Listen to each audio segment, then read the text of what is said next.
All right, everybody, welcome here to the show. Matthew Majinskis, joined by my co-host Alec Harris. As always, Alec, what's going on, man? What's up? How are you, brother? Good, very good. This Monday morning, and happy to be here all the way 10 time zones away from me. Our special guest, Giovanni, the anchor of the Bitcoin Power Law Thesis online and everywhere, which our listeners know I've talked about that a lot as well. So it's a very pleasure to have you on, sir. Thank you very much for joining. My pleasure. Great to have you this early in the morning. Where are you located, guys, by the way? I don't even know. I know that you are in Europe somewhere. Yeah, I'm in the Baltics. So in Latvia, it's... Oh, my son is in Estonia. Oh, wow. All right, so... Yeah, he was born there. I met his mom here in the United States, and he lives there right now. Yes, it tells me with the videos, etc. He's actually the author of these nice videos that we have on our YouTube channel. Oh, wonderful. Yeah. Well, I'm heading to Rome so tomorrow. You guys are close. Yeah, we're close. I'm heading to Rome tomorrow, so we got a lot of shared culture here, and looking forward to that. Oh, it's a bit hot. But anyway, let's... And you, Alec, where are you? I'm on the East Coast, but now that I know Matthew's going to Rome, I'm wondering... We should all meet there. We should all go there. I totally agree, yeah. And have pizza or something. Yeah, but thank you. I know it's early where you are. I appreciate you making that effort to be there. Yeah. Alec and I have taken some great food tours across Italy, and we love it every time. And it's not the last for sure. But it's a great country. Our listeners, they always want us to dive into the topics, Giovanni. So listen, before we get into the power law, I don't want to give the full background. I know you've given that in other places. But, how did you come across this idea that Bitcoin was following a power law? And as far as I know, you were the first one to do it. Yeah, so... and I did check the dates. So there are two phases, right? So the first time ever that I actually associated Bitcoin with a power law was all the way in 2013.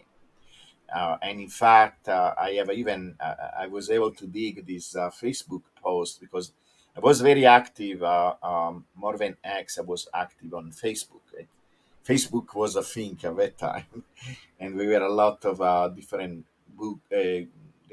groups that were interested in Bitcoin. I was a administrator in one, and actually, even before that, I started to look at Bitcoin charts all the way to 2012 because I had read this article that was describing Bitcoin from a technological point of view and how it was going to impact the future, etc.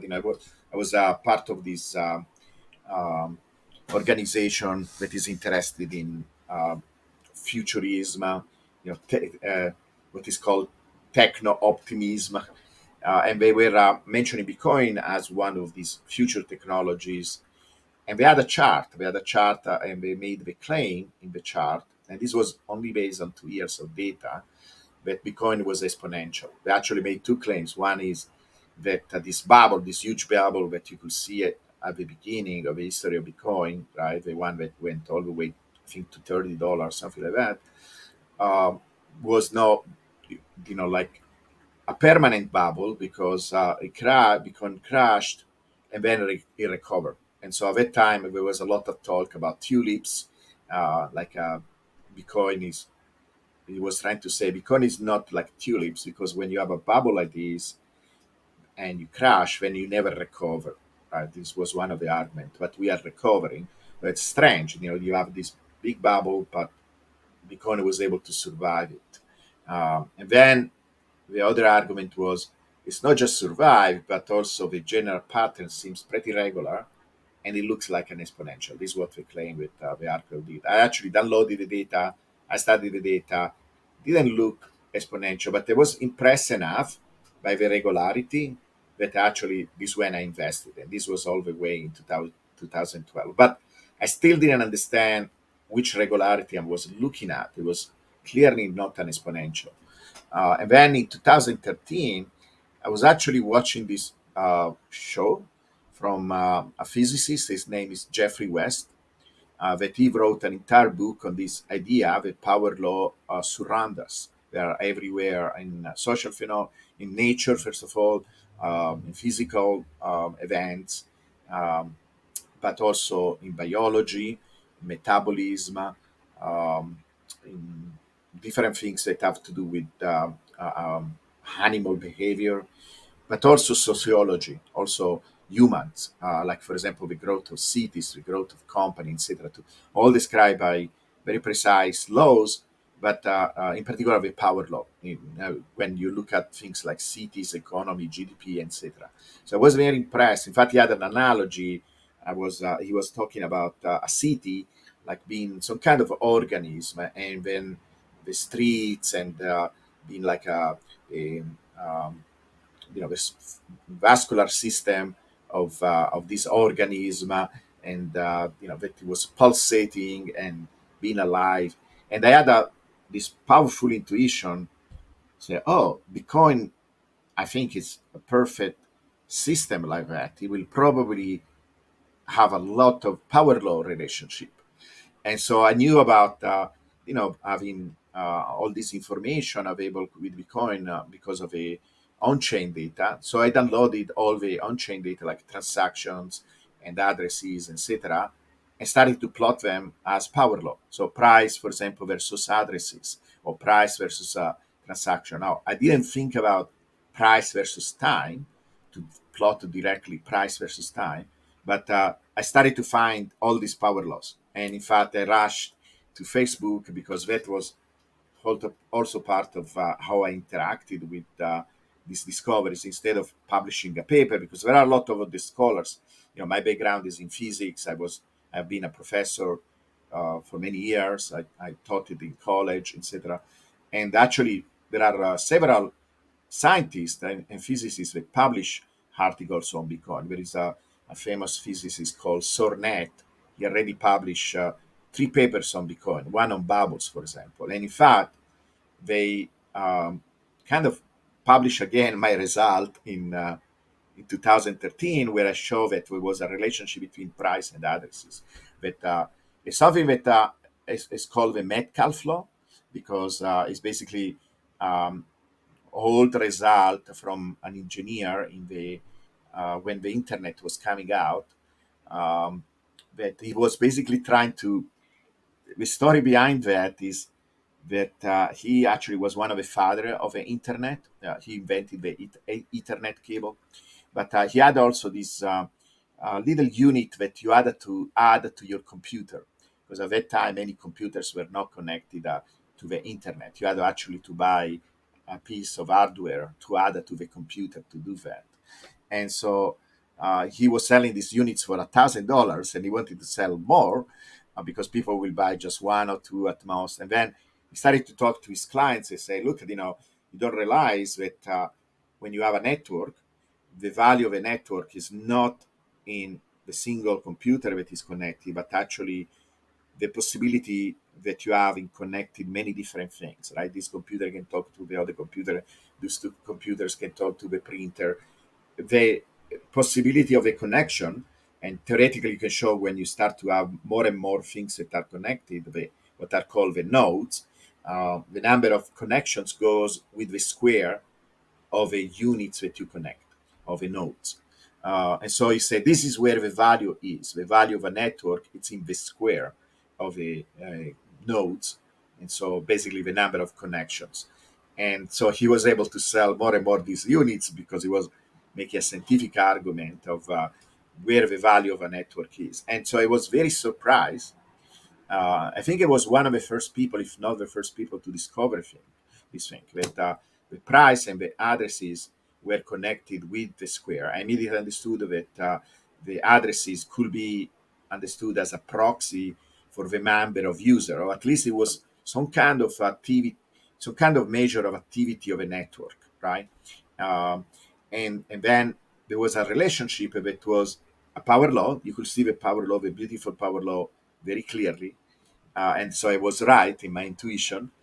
And the number, because the slope of the power law, as very well tell us the power, right? How the two things are related. And the power in that case was not quite 2, it was 1.7 something. but a number close enough to 2 that I found it very interesting, right? Because a real physical system will never be as perfect as the theoretical calculation. So I thought maybe it has to do with some inefficiency in the system. This is why we don't get exactly 2, but it's very curious, right? It could have been any other number. It's very close to 2. So, and then I checked transaction, and I found the same thing. They were related in a very similar manner. So these are some of the first power laws all the way to 2013. Now, the big breakthrough, because if you wanted to go, as an investor, what you're really interesting is to see, oh, to see how the price changes in time, right? And in particular, if you could make a model of a predictive model based on this information of how the price looks like 5 years from now, 10 years from now, 15 years from now, right? Is there any particular regularity? Can I use this information from the power law to actually extrapolate to the future? But to do that, then you need a model of how, for example, the addresses change, right? How the addresses change in time. And so the first time I did this, again, I think I did it in 2013, 2014, was I assumed some kind of S curve growth, because this is what I was also aware of that, right? The technologies are adopted usually with this thing that is called an S curve. An S curve is called like that because initially it looks like flat, then it goes up quite fast, but it's basically the same function. In fact, it's like it's related to the bell curve. It's like it's basically an exponential, um, but and it's an exponential from the beginning. Many people are confused about that. It looks flat in in a linear graph because an exponential is like a J, right? So initially it looks flat because we don't catch up of the change until it becomes relatively large. Um, but the rate of change is the same. So it changes, and then it goes up, right, like a J, and then it flattens out because once you reach a saturation point and everybody adopts with technology, or a very large number of people adopt with technology, there is no more people joining, right? And so it becomes flat. This is why they are called S curves. So I assume an S curve type of growth. The problem with that is you have to come up with some kind of value that corresponds to the saturation, right? You have to say, and you can do different scenarios. You can say, well, what about if 10% of whole humans adopt Bitcoin? What about if 20%, etc.? So you can have different curves. You have basically an infinite number of curves, and then you can look at all the different scenarios. Okay, if this scenario happens, then these are how the curves look like, etc. So it was an early attempt to understand Bitcoin as a function of time. And it was really cool because you could still make predictions. You could still see that there were some very precise regularities, but it was not very satisfactory because it was not a simple equation. You had many different scenarios, and something didn't seem right. But it was pretty good attempt, right? So this was one of my first, and usually what I will do, I will go to social media, right? So instead of writing a beautiful scientific article, because there is a lot of interest in science for Bitcoin, uh, I posted on Reddit, on Facebook, and things like that, because I wanted also to interact with the community, right? I wanted to share my ideas with the Bitcoin community. And it's why I think it's one of the reasons why it's a power law, because of these social aspects of a Bitcoin network. There are, we are doing these things together right now, right? We are talking about Bitcoin, we are talking about this phenomenon, etc. Yep. The real power law that everybody associates with Bitcoin and everybody's impressed, right? The one between price and time. I discovered that in 2018.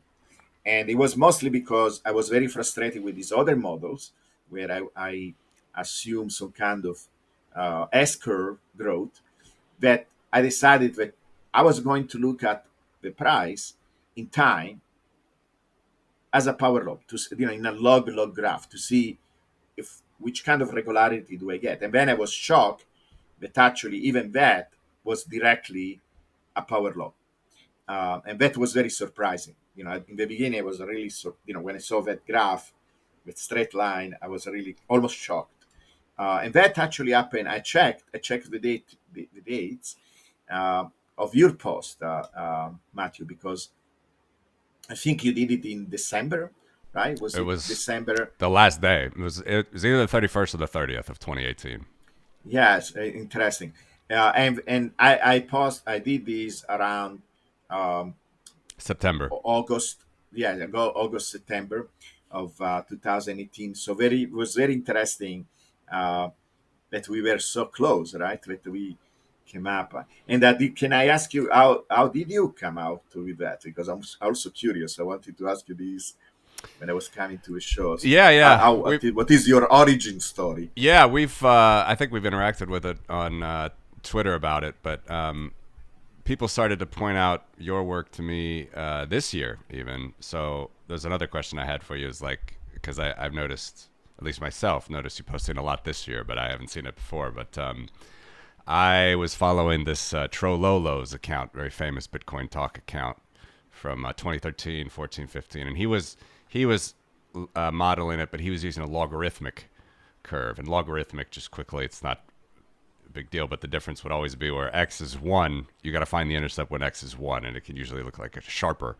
hockey stick to do the coefficients there, and the power doesn't have that coefficient. But regardless, he kept doing logarithmic, and I think he just didn't know at the time that it was more appropriate to power.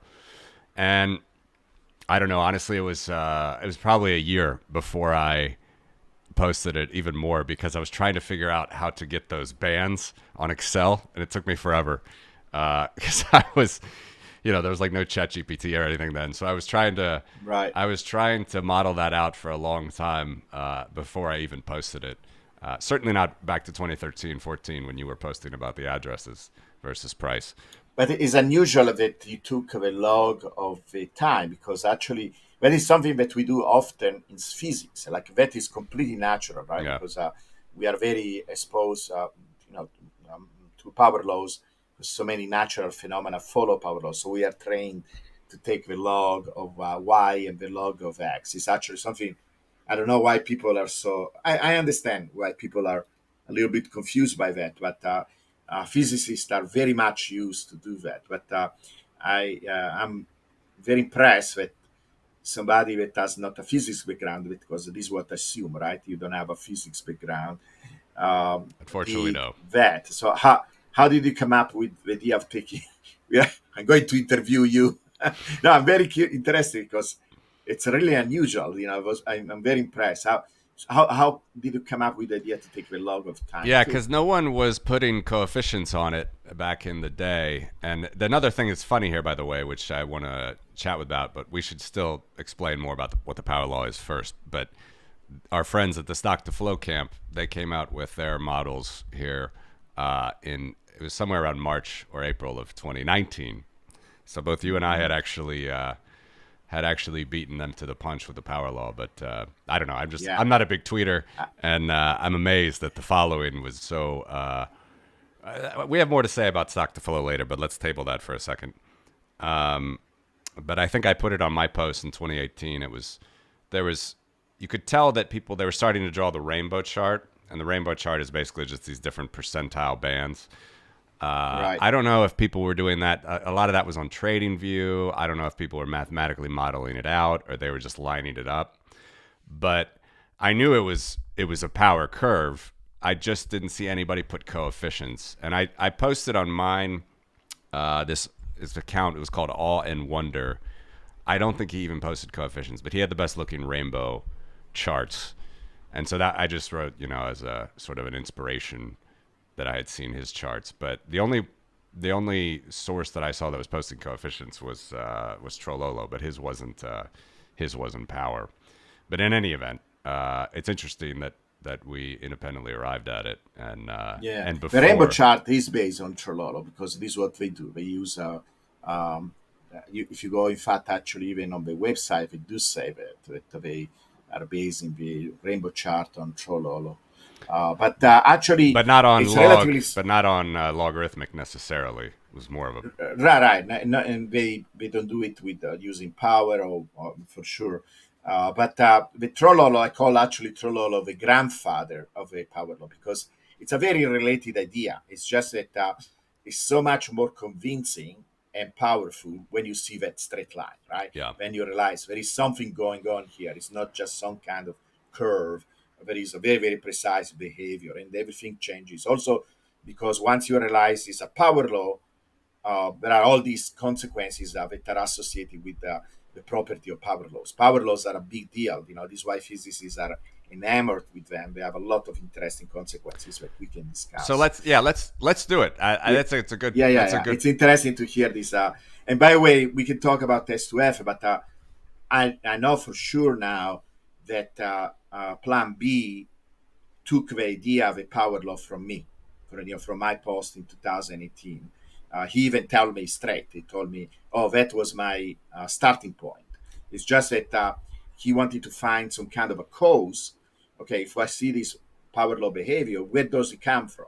And he came up with the idea that it was, this diminishing production of Bitcoin that he associated with that, and then he made a model of a power law between price and this quantity S2F. But we can discuss what is problematic with that approach later. Yeah. Because I think it will be an interesting discussion in comparison with what me and you did and everybody else. But I'm very, very impressed by your intuition. Very powerful. My compliments to you. Very good. I appreciate it. Likewise, of course, and definitely everybody should follow your account because it's which we'll link to in the show notes. It's very good with always coming out with more and more derivations of the power law. But yeah, let's get into it. Yeah, because I do think let's talk about just really quickly, Giovanni. You know, we've been talking about it. First of all, the log. If you put the y-axis, the x-axis, the power law becomes a straight line, unlike an exponential curve where only the log on the y-axis becomes a straight line. Regardless, why do you think it is? You mentioned just before how it's such a powerful, beautiful thing to see it. Tell us a little bit of why a power law and where do we see it in nature and why is it interesting? So this is where I start from the title itself when I make this presentation, because I think once you realize that Bitcoin follows something that is, first of all, like you many times point out to your audience, very differently from anything else, right? Because gold, NASDAQ, SP 500, almost anything else that you can put your hands on, when you study it in this way, there are regularities, but these regularities are not as strong and beautiful and evident like for our Bitcoin. But if anything, they follow exponential, right? And most of the time, they follow exponential simply because it's inflation. They basically, respond to the liquidity in the market created by inflation, and then some of the best assets kind of almost follow the inflation because they are a method for you not to lose everything to inflation, but you really never make much more than inflation itself, right? Just a little bit. If you have the best of the investments, but with Bitcoin, it follows some other rules, so it's a very different asset, right? So the idea is that once you realize that, then you start to tie the behavior of Bitcoin to all these almost philosophical concept, right? The idea of energy, because this is one of the reasons why Bitcoin follows a different path, literally, because it has actually a very strong link with energy that is put in the system because of the mining. That is something that people don't always think about. It's not an asset in the normal sense because has all these other components, like the mining component, that other assets don't have, right? And then there is the difficulty adjustment associated with that energy production. So it's a control system. It's almost like a thermostat, right? If things go in a certain direction, then there is this feedback loop due to the difficulty adjustment that regulates things. And then, the fact that time is a very influential, right? There are a lot of things that are time related, like, for example, the halving cycles. There are these periodicities that are very typical in Bitcoin. And so all these things are tied together. The fact that people associate important sociological, but also it's an idea of value, right? You are moving away from one monetary system to another. You're making certain effort or certain association with Bitcoin that you will not do with Nasdaq. People give a lot of meaning to the network itself. So I think all these things play together to create something that, yes, is traded on the market, it has a value, a precise price, but it's not a normal asset. And this needs to be studied even further. But the beautiful thing about the power law is, usually show this graph that is the linear graph, right? How Bitcoin looks like in a linear graph is very disorderly because of the emphasis in this type of graph where you have a linear in the y-axis and linear on the x-axis is the bubbles and these, these changes in price that seems so enormous are emphasized in a chart like this. And in fact, a lot of, like CNBC, all these TV shows that they are not super friendly to Bitcoin, we usually show this chart. They never even show the log linear chart. I don't know if you notice. Because why they do that? Because they want to, in a certain sense, dismiss Bitcoin as this very, very volatile asset that you cannot trust. And, for sure, you will not want to have your pension on Bitcoin. Look at how it's doing. It's crazy. It goes up, then it crashes, to 16,000, from 70,000 to 16,000. Oh, and for sure, if it does that, one day it can crash all the way to zero, right? So this is what we're trying to say, right? I can give you one more point on that, though. Yeah. I knew the gentleman that was helping BitMEX with their 10-year anniversary paper on the Times. They actually rented the Times like as an ad, the whole cover, to redo the Satoshi, the Genesis block as he took from the Times, and they had a chart there that was not log, but just log, a price, to show how the Bitcoin price looks better or less volatile on log on the Y. And they came back, this is the Times of London. They said, we can't do it. We don't think enough people understand what a log scale means. Oh, wow. So wow. there is a big element of that as well. Oh, that is so sad. But and in a moment we can discuss what logs do. Actually, it's not that difficult, right? It's a very simple idea, and this is what happens when you take the log of a y-axis. First of all, it's very natural. In particular, if you study a little bit of science, because the idea is that we are dealing with phenomena that change over many, what is called orders of magnitude, right? So we went in these 15 years of the history of Bitcoin. Usually, when we show these charts, unfortunately, we don't go all the way to 2009. We're critical here because 1 year is missing, because the first exchanges started to open around middle of 2010, right, with Mt. Gox and so on. So that very critical year is not shown, and we don't have a lot of data because people were transacting, but there was it's not a 24 hours, 7 days a week kind of thing like it's right now. And now it's almost like a data paradise, because a data analyst paradise, because we have all this information is there 24 hours a day. It's traded all the time. We have information about the hash rates, about addresses, all this extra information that you don't have about almost any other assets. It's just amazing. It's perfect for this kind of studies, right? And I do want to study Bitcoin like a science. That is one of my goals. Like sometimes I show these slides where I say, well, look at this. I am this scientist, like this astronomer. I am an astrophysicist. I want to understand Bitcoin like if it was a subject for serious scientific studies. That is my unique approach. And there are scientists that publish papers, etc., like I mentioned before.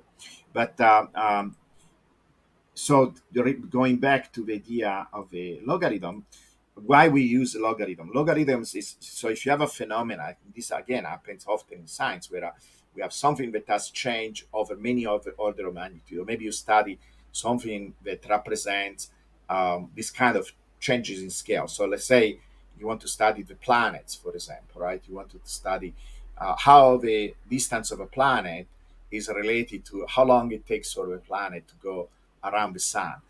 We are going to talk about a planet like Mercury, it's very, very close, still a lot of miles, but relatively close when you compare it with Pluto, let's say. But so they cover many order of magnitude, right? From maybe millions all the way to tens of billions, right? So when you have a large range like that, it's natural to use the log. And then you can do a graph, right, where you represent the log of one quantity, maybe versus a linear quantity, if that is appropriate.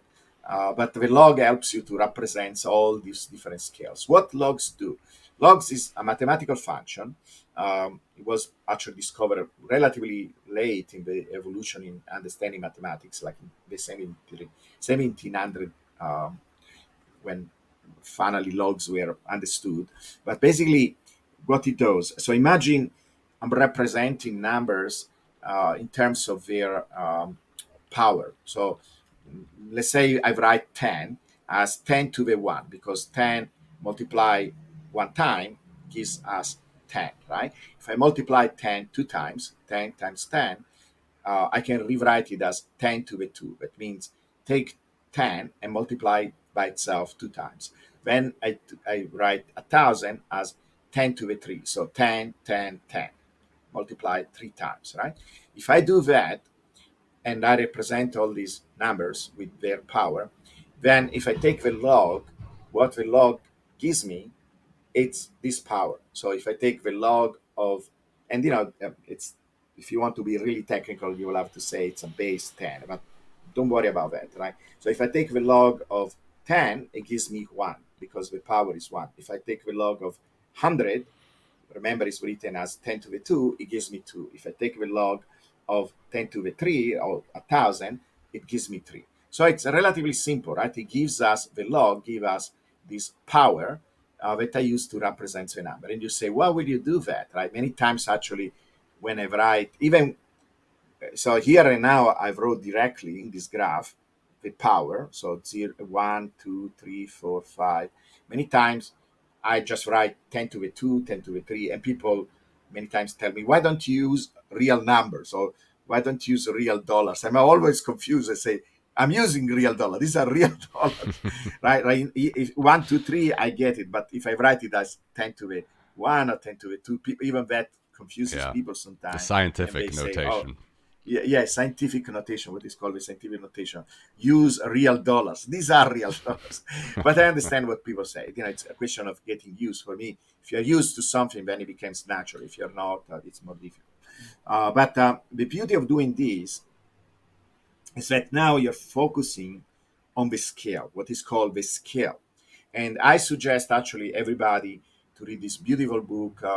We can give a link, or I can show you a slide of it. It's called Scale, by the scientists that inspire me to look for power laws in Bitcoin. That Jeffrey West, the physicist, Sure. and so power laws. If something comes out of this interview, one of the things I want to explain to people, that power laws are all about looking the world through the lenses of scale.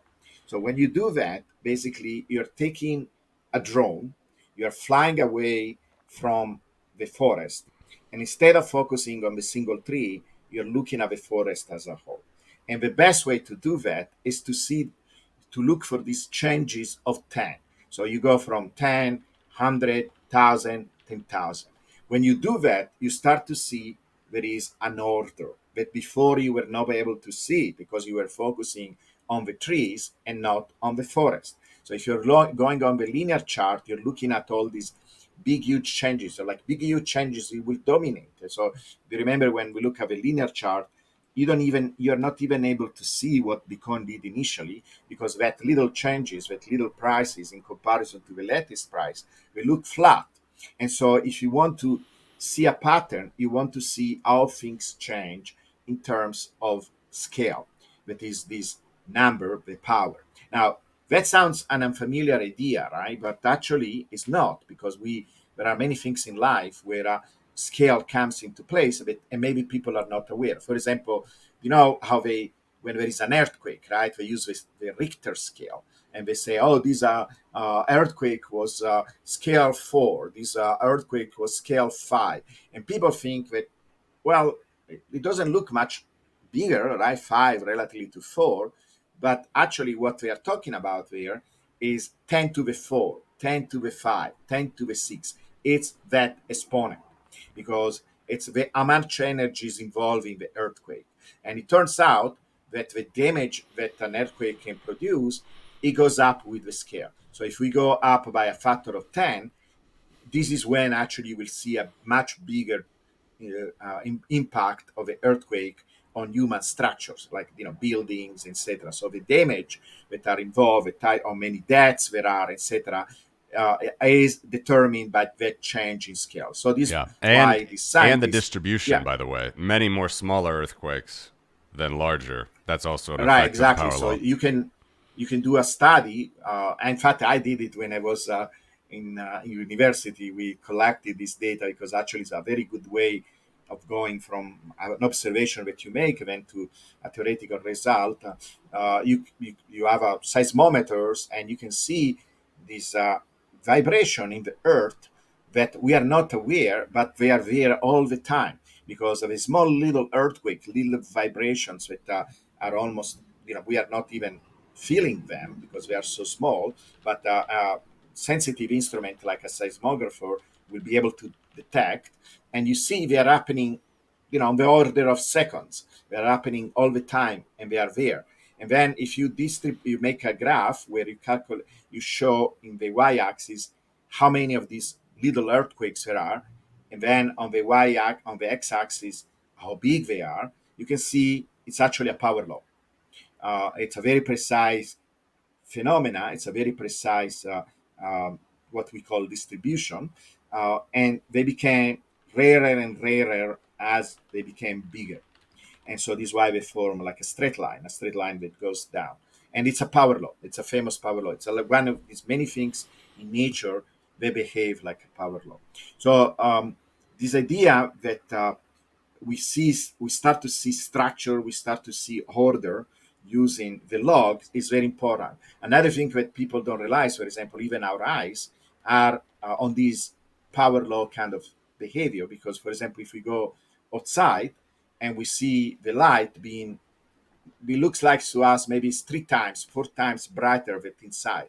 Again, we are talking about scale because our eyes, through evolutions, respond like if they were responding to the log of a light. So it's not 3 times more, brighter. It's actually 1,000. It's not 4 times brighter. It's 10,000. This is our eyes behave, and that is due to the fact that our physiology needs to respond to a very large range of possible light levels, right? You can be inside a cave and still kind of see a little bit if there is some outside light.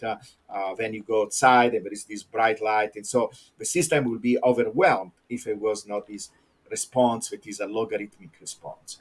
So there are a lot of things in our life that have to do with these log scales, but we are not aware of, right? Or we are not knowledgeable about how earthquakes work and so on. But they are all around us. So it's a natural thing to do this thing and take the log, and then you emphasize the scale.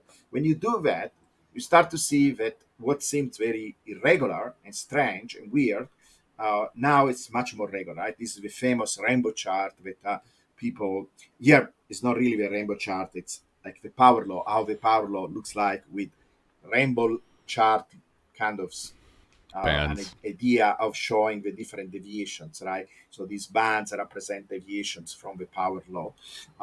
But what the rainbow chart really shows is that curving that we observe in a graph like this, that we will show that has to do with the power law, but we start to see that it's much more regular. For example, the peaks don't look like incredible large like before. They are much more regular. You can see actually they are comparable in size, right? When you're rescaling them in this way. So there is much more regularity that you were not able to see. The problem with the chart, and by the way, like you were saying, the first thing that we learn from a chart like this that we are not dealing with an exponential phenomenon, because in a chart like this, Yes, good when distinction. you yes, exactly. So when you show something that is exponential, like for example, if you take the SP500, you do an amazing job in showing that all the time, right? Over a very long period of time, Thank you. the SP500 approaches roughly, right, an exponential. So it looks like straight in a curve like this. Because this is what you have, one way of thinking why this happens is because the logarithm on the y-axis cancels in a certain sense the exponential, because basically they are inverse of each other, right? The log is the inverse of exponential. So if you have something like e to the x and I take the log get cancelled and I'm left with x, right? And x is a straight line. Yep. So, and but there will be some kind of a slope in front. It will be exponential of, let's say 3 to the x, right? You take the log and then you're left with 3 to the x, and the 3 is the slope of this straight line, or basically the rate of change of exponential. This is why you get a straight line. And it's obvious, that is the first thing to notice, that that curve is not a straight line. There is nothing to debate about, right? So when people say, "Oh, Bitcoin is an exponential," no, it's not an exponential. Why do you think they say that? Sorry to interrupt, but many people still, even like professional economists, are saying that it's exponential. It's very strange to me. I don't know. Maybe because they don't know the terminology. They mean something that is growing fast. I noticed that, like, the other thing that is overused and abused is the idea of parabolic. Is the word parabolic? Oh, the price went parabolic. Do you mean x to the square? Because that is what a parabola is, right? Do you mean that is a power law? So you say parabola because it's a square, but you're meaning with some kind of a power. They don't use the terminology correctly, right? They kind of guess it, or they don't understand that there are, in mathematics, that is one of the approaches, right? What I'm trying to change here is to use language that is precise, right? And for example, you do an amazing job because you're pointing out, no, this is an exponential, this is a power. It's they look different, they are different, they express different things, they behave in different ways. They are related. There is a relationship between them, but they are different things. So I don't know why we do that. I think it's mostly through ignorance, not understanding the difference and not having taken math classes or understand how this applies to financial assets. Yeah. And also a lot of wishful thinking, right? A lot of Bitcoiners really desire that Bitcoin is an exponential so they can become millionaire in a short amount of time, right? But actually, we will see that actually it's a good thing that Bitcoin is a power law. It's a much more sustainable growth, in particular over long ranges like Bitcoin went through. Because Bitcoin didn't do what Nasdaq did. They didn't do what the other stocks did, right? They grew by maybe factor of 100 at most, right? Over several years. Like if you take SP500, 50 years or whatever, 100 years. With Bitcoin, it took 15 years, going from something like a fraction of a dollar. Because if you go all the way to the first transactions where they sold, uh, 5,000 Bitcoin for $1. If you go all the way to that, and by the way, I make all this joke all the time that I should use my degree in physics instead of studying the Bitcoin charts. I should make a time machine, so we can travel and buy this. That will be a really good use of a physics degree, so we can buy a bunch of Bitcoin at that price. But so if you go, from You and Peter $1, Schiff. 5,000 Bitcoin, all the way to almost 100,000, we are talking about 8 order of magnitude. It's an amazing, incredible thing. I don't know if people realize that is 100 million, okay, 100 million per. This is how much Bitcoin grew in 15 years. There is literally no asset on earth that did that ever in the history of Bitcoin, of the history of mankind. That something went up 100 million times, in particular in that short amount of time. It's unique. It's unique in the entire history of the world. Sorry, And that actually, just one more question to interrupt there. yeah. If we look at other systems, though, of power laws, that's not necessarily unique, right? Just the way that a power law. No, usually though, even there, the growth, if you're thinking about growth, Uh-huh. then I have a hard time to imagine something that has grown like that. Maybe a living being, because it goes from being a cell all the way, like if you're taking a human, right? We were little cells in the beginning, and Yeah. then we became these big Cellular organisms. growth. Yeah. Maybe, yeah, you're thinking something like that, maybe, right? I did an analogy one time. It's almost like, imagine a scientist find this grain of sand that comes from the sky, like a little asteroid or whatever that falls on Earth, and then it became, it's a small little speck of dust, all the way a mil, not subatomic, but almost invisible speck of dust, and that speck of dust grows all the way to Mount Everest.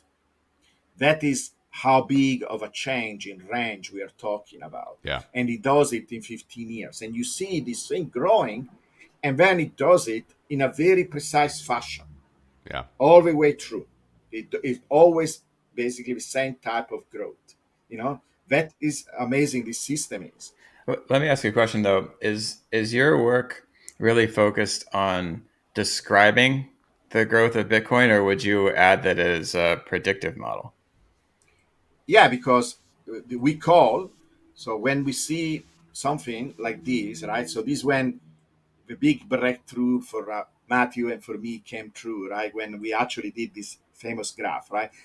So the innovation now, going from just plotting the log of the y-axis, now when you plot the log of the x-axis, that by the way is something that we do all the time in physics. Because in a moment I will show you a graph where I point out to many of these phenomena where the log of a quantity is related to the log of the other quantity, right? Because this is what we do in science.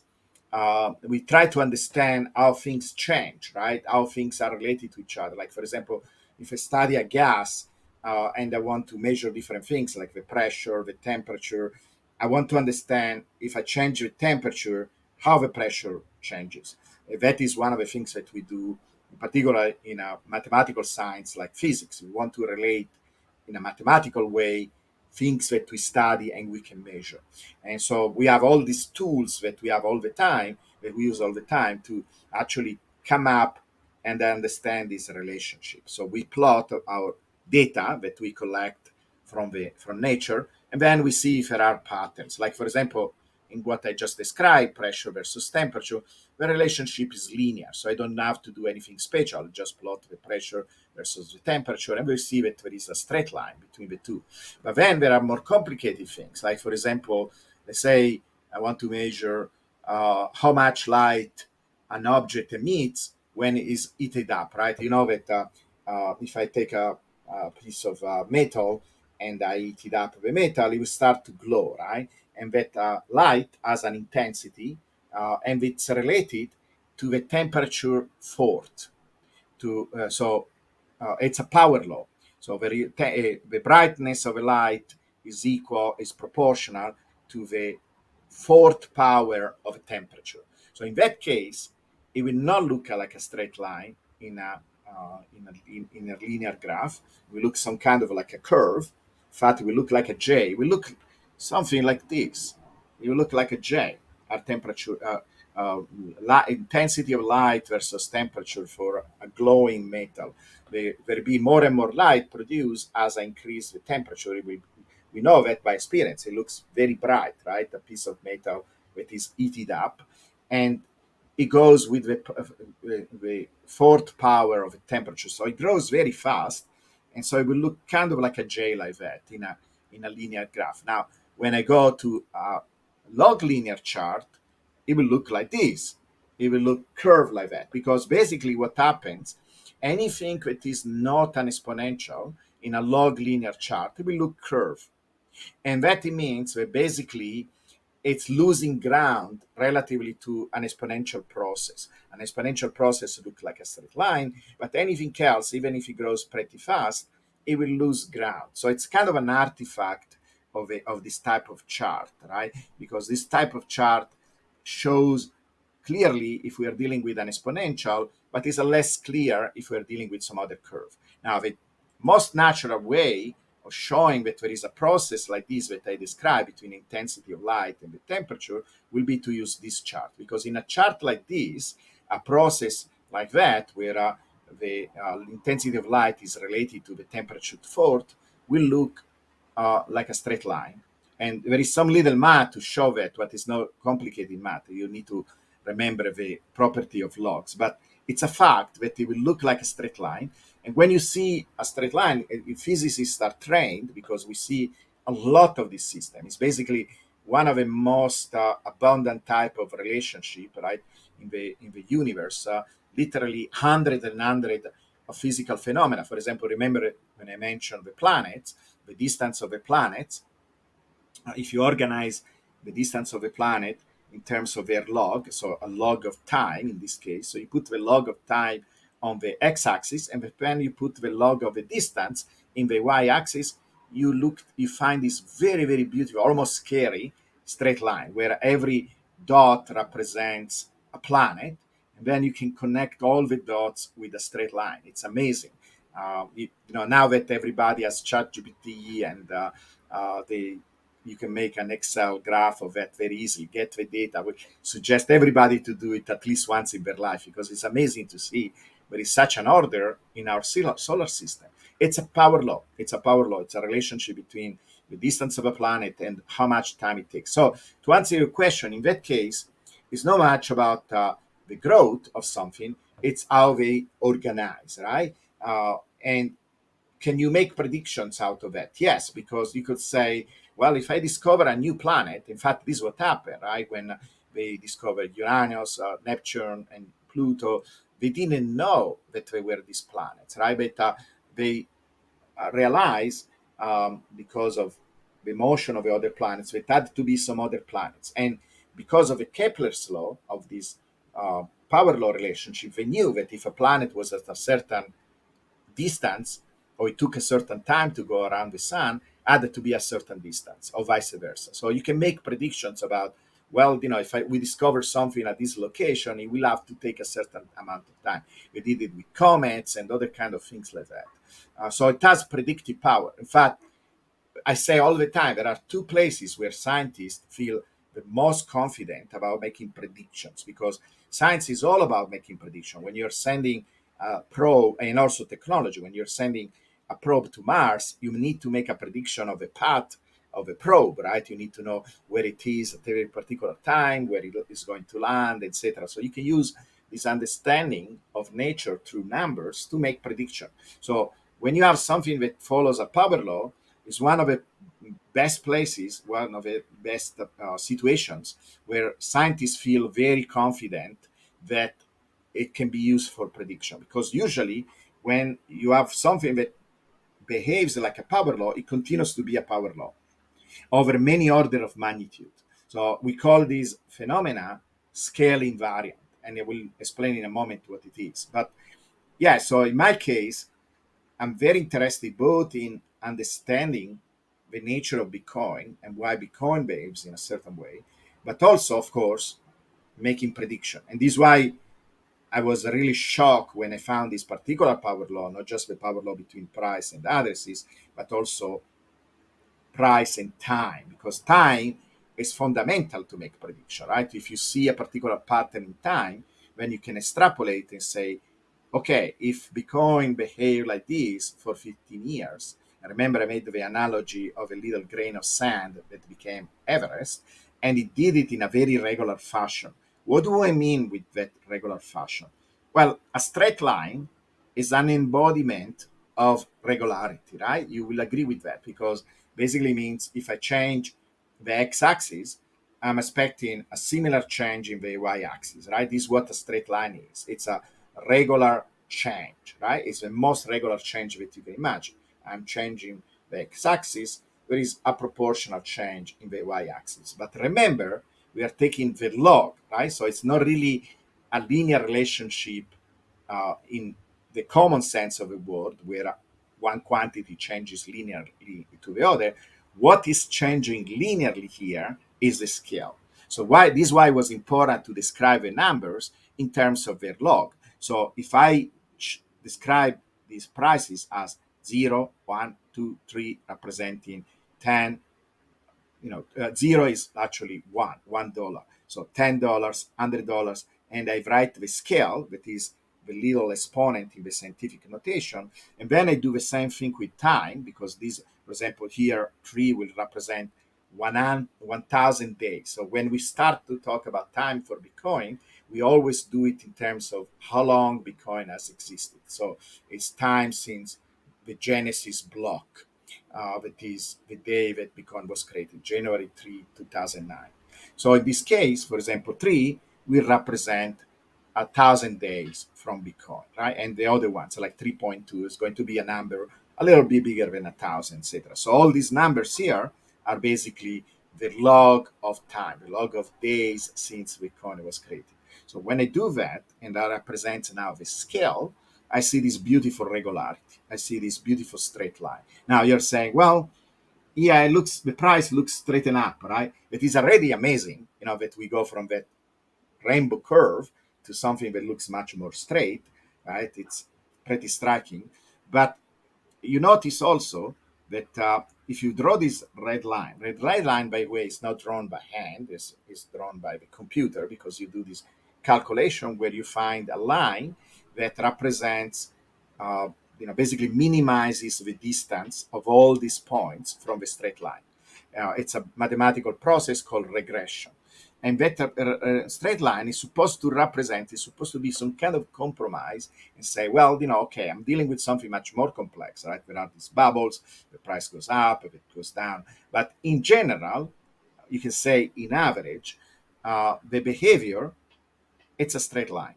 This is what the algorithm agrees on. You say, yeah, I think a straight line is a good representation of this phenomena. But for the majority of people, it seems crazy, because you still see these oscillations. But notice these oscillations go up and down relatively to the straight line. So in a certain sense, they cancel each other. And this is what the algorithm agrees on. In fact, the algorithm, when you do a regression, it gives you a statistical quantity that is called the R square, right? This parameter, one of the interpretation of this parameter is what is called the goodness of fit. So basically, how well your straight line represents the underlying data. So one simple interpretation is that it represents basically 95%, right? Because you will get perfection.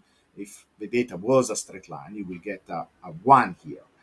But we get 0.95. So that means basically 95% of the data, it's well represented by that straight line.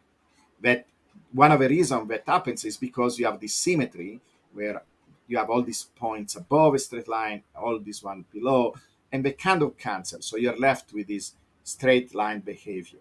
So it does that simple line represents very well this general behavior over many order of magnitude. That is the most amazing thing that we need to observe, and 15 years of data. It's remarkable. Like, people don't realize. I worked, for example, just to give you how remarkable this is, I worked in many different fields. I went from astrophysics, went to neuroscience. And when I went to neuroscience, I realized very quickly that when you study physiology and medicine, I was studying the brain, getting something like this where you have some kind of relationship, right, in the log graph. There are several, because also the brain behaves in a log fashion, and you get something like 0.7, 0.75. It's already amazing, and you can publish a paper. Okay, but then you almost never, because it's a very non-linear process, arriving to things like 95%, like a straight line representing 95% of the data, is almost impossible. You never get that. And our lives depends on finding this relationship, right? Because this is how drugs get funded, and this is how you evolve in your understanding of physiology and medicine. And you almost never see these kind of things in physiology. You never see things like this in sociology. Like, if you look at a lot of papers that people publish, if they find, again, a very weak relationship between one quantity to another, like, where these R squares are never close to even 0.8 or something like that, you have a very strong paper that you can publish. It's almost unheard of to get this kind of precision in representing the data through this R square. It's very, very unusual. Now, you can do other things. Like, for example, you could try to average out the price of Bitcoin over time. Like, for example, you take a moving average, and you're going to see that the moving average approaches more and more and more the straight line. It looks almost like a little snake moving around the straight line. So in that case, it's a very visual, powerful way to show, well, yeah, once you eliminate the bubbles and that oscillation, the price approaches more and more. I don't know if I have that graph, but if you go back to the linear graph, first of all, you can see the red line here is that straight line, because when you go back to the linear graph, actually that straight line is not a straight line. It's a power. That means there is a power relationship between the price and the time. So it's basically a power relationship is something of this form, where you have one quantity y related to another quantity x to some power. In the case of Bitcoin, the price is related to the number of days from the Genesis birth, the Genesis block, uh, with a power of about 5.83. That number can be a little bit different according to where you calculate, right? If you're close to a bubble, if you're close to the bottom, it changes, but it stabilizes. That is another thing that we did many times. If you add more and more data and you calculate with a straight line, and by the way, that number n, it's the slope of a straight line. It turns out, like, if you do some simple math, you can show it's the slope of a straight line. So that is one of the first things you actually want to measure. You want to measure this a, and you want to measure that n. So that n, it's the slope of a straight line. The a is the y-intercept of a straight line, where the y meets the straight line meets the y-axis, and that number is very small. And there is a reason why it's that small, because basically it represents the price of Bitcoin at time zero. At time zero, the price was basically zero. And this is why this number is very small. This is a very, very small number, right? 0.1601. So this is the A. And the slope gives us the power. So this is the power of the power relationship, of the power law. It's 5.83. It's a number that is very close to 6. And so if you have a relationship of this type, you will not expect a straight line in a linear graph. You will expect something like this. It's like a hockey stick. Really, it's almost indistinguishable for the naked eye from an exponential, because also an exponential will look like that, but it's not an exponential from a mathematical point of view. There are a lot of consequences for not being an exponential. But you can see here in the black line, I average out all the noise. Basically, I took a moving average over 4 years, and you can see how the black line really, really comes close to that representation. So it's not, this. I do this because many people told me, well, most people don't understand these power law things. They don't understand the log graph, how this looks like, right? So it took me actually some time, because for me it was, again, natural to see this without even representing it. But it's really striking when you show it. And there is really little doubt, right? With the red line, it's a good representation. Remember, when we make models, we always try to simplify things, right? We want to make the simplest possible graph, a simple possible model that represent as much as possible of the data, right? And this, you will agree, right? You guys agree. You already power law convert, but you agree that this red curve is a good representation, right, of the black curve. So that is another way of thinking about this, that if you average it out, it comes closer and closer to that red line. Yeah, you agree? So this occurs to me, but all of this is very interesting and descriptive, and obviously holds up as you look at the data that's presented. But how would you respond to exogenous factors that might throw off the data set? Something like, obviously the discussion right now with President Trump speaking at the Bitcoin conference, being a catalyst for a different U.S. policy towards Bitcoin, or other nation states taking a much more positive and aggressive policy towards Bitcoin. So that could significantly accelerate price action, right? Let's just say hypothetically. And so something like that could skew this data, no? Well, my answer is this: no. Why? Why? Yeah. Because from the data, we see that Bitcoin went through this evolution in a very precise fashion. Why did he do it? What is going on, right? As a physicist, again, this is part of my training, part of my thinking. I always want to understand the causes. Things don't happen by chance. In particular, something like this, that it evolves in a very precise fashion over 8 orders of magnitude, has to be a cause. And the cause is because when you're putting it in the context where this phenomenon lives, right? It's some kind of hybrid between all the energy that is produced by the machines, right? It's not just people, because this is one of the things that people say all the time. Oh, maybe planets behave like power law, maybe earthquakes behave like power law, maybe physiology behave like power laws. But humans are so complex, we are so complicated, we do all these things. Well, not so much, because when we behave like groups, we are actually pretty predictable. This is why, for example, people study cities, they study different social phenomena. For example, the other day, somebody was challenging me about history. Say, well, history doesn't behave like a power law. It does. You look at, for example, what are one of the most influential things that are happening in history that can change the history of the world? Wars. Well, the timing between wars, between the timing between conflict, guess what? It follows a power law. There are so many things that follow power laws, even social phenomena, even wars, right? And you will think, well, wars, somebody came up and decided to have a war whenever we want to have a war. No, it's not true. There are very precise mechanisms in how we behave, the economies and whatever, where it actually follows very precise patterns. It's weird, right? So this is the kind of thing, in fact, actually more, because we are dealing not just with humans but also machines and energy, and there is the difficulty adjustment that actually is almost works like a thermostat. So all these things together create a system that behaves in a very precise fashion.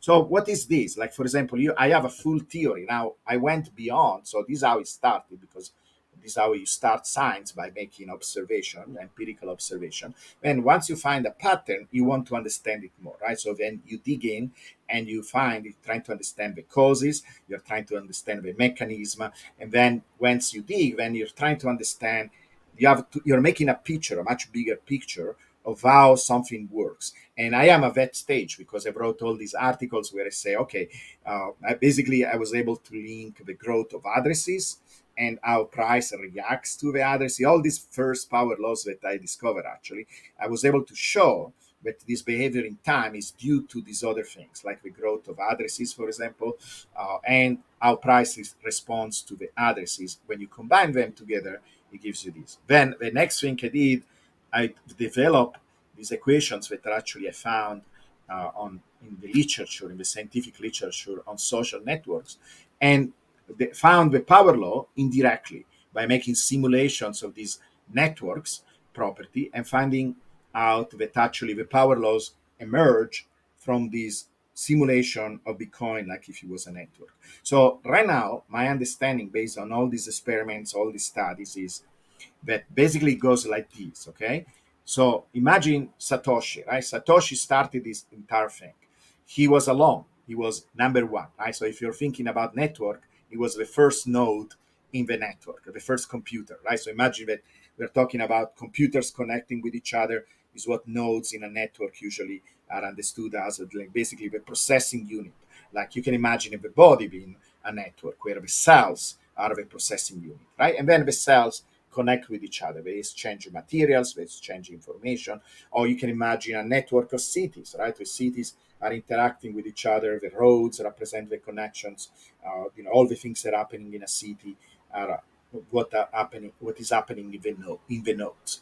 So if you are thinking about Satoshi being the first node, he was not connecting to anybody, right? He was just connected with itself. When he spread out the idea of Bitcoin through social, his little nerd crypto people place where we were discussing the idea, and he attracted resources. He attracted interest. There were some of his friends on his little circle. They started to say, okay, this is cool. Let me run the code, right? Like, for example, Hal Finney He was one of the first people that joined the network, and now you had two people joining the network, right? And there was a connection between them. There was information. So little by little, the growth of a network was always proportional to where the network was. You didn't have 1,000 people all joining the first day, or the second day, or the fourth day. It was always proportional. Once you had the two people that attracted a little bit more people, attracted more resources, attracted people, doing things for the network, like checking the codes, running, using the energy at home. So at every stage of the growth of a network, there was a proportional growth, because this is exactly how you get power laws. You get it because it's an iterative process that follows a very precise rate of growth. And this rate of growth was proportional to where the network was. You understand? In fact, do you remember when I told you I made simulations? The equation of a simulation, it works more or less like this. You have some kind of input that is basically the state of a network right now, and that input influences the output. Basically, the output is proportional to the state of a network right now. And then you do this over and over again. You update the network by calculating the change. The change is proportional to where the network is right now. You add the change to the previous state of a network, and then you do this over and over again. And this is how you get the power law. This is mathematically exactly like you get the power law.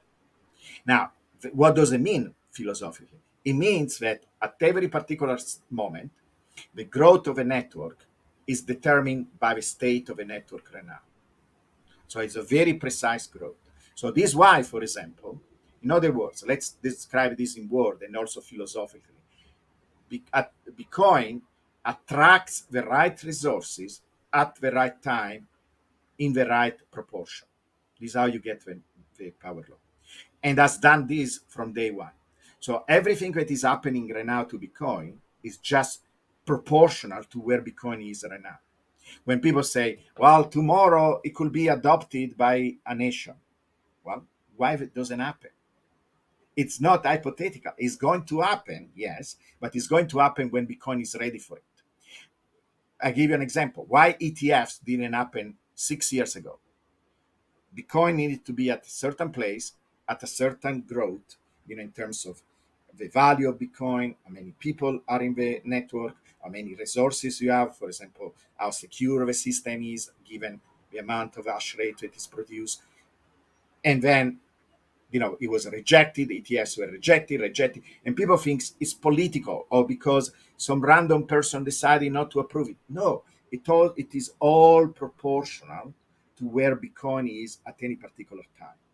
This is how you get power laws of this kind. This is why, for example, cities grows like power law, because there is like the number of gas stations in a city is a power law. Do you think there is a committee that says, hey guys, we are not meeting our quote to be a power law. Gas stations in these cities are not following a power law. This scientist, Jeffrey West, said it does. You know what? Let's create more gas station. Do you think there is a committee like that decide this? No, it's something that happens because of economy, the structure, the type of roads. It's something that we don't know and we are not aware. It's a complex system, but it responds exactly in this way. It goes beyond our control, in other words. And same thing with Bitcoin. So this is why, Saylor was shitting on Bitcoin 6 years ago. Bitcoin was not ready for Saylor, and Saylor was not ready for Bitcoin. Same thing with ETFs. The ETFs arrived at a certain point because it was the right time for the ETFs to join. By the way, I did the calculation. I calculated that if we want to continue on this power law behavior, we need about something like on the order of $850 million per day. Okay, this is what we are talking about, to continue on the power law trend.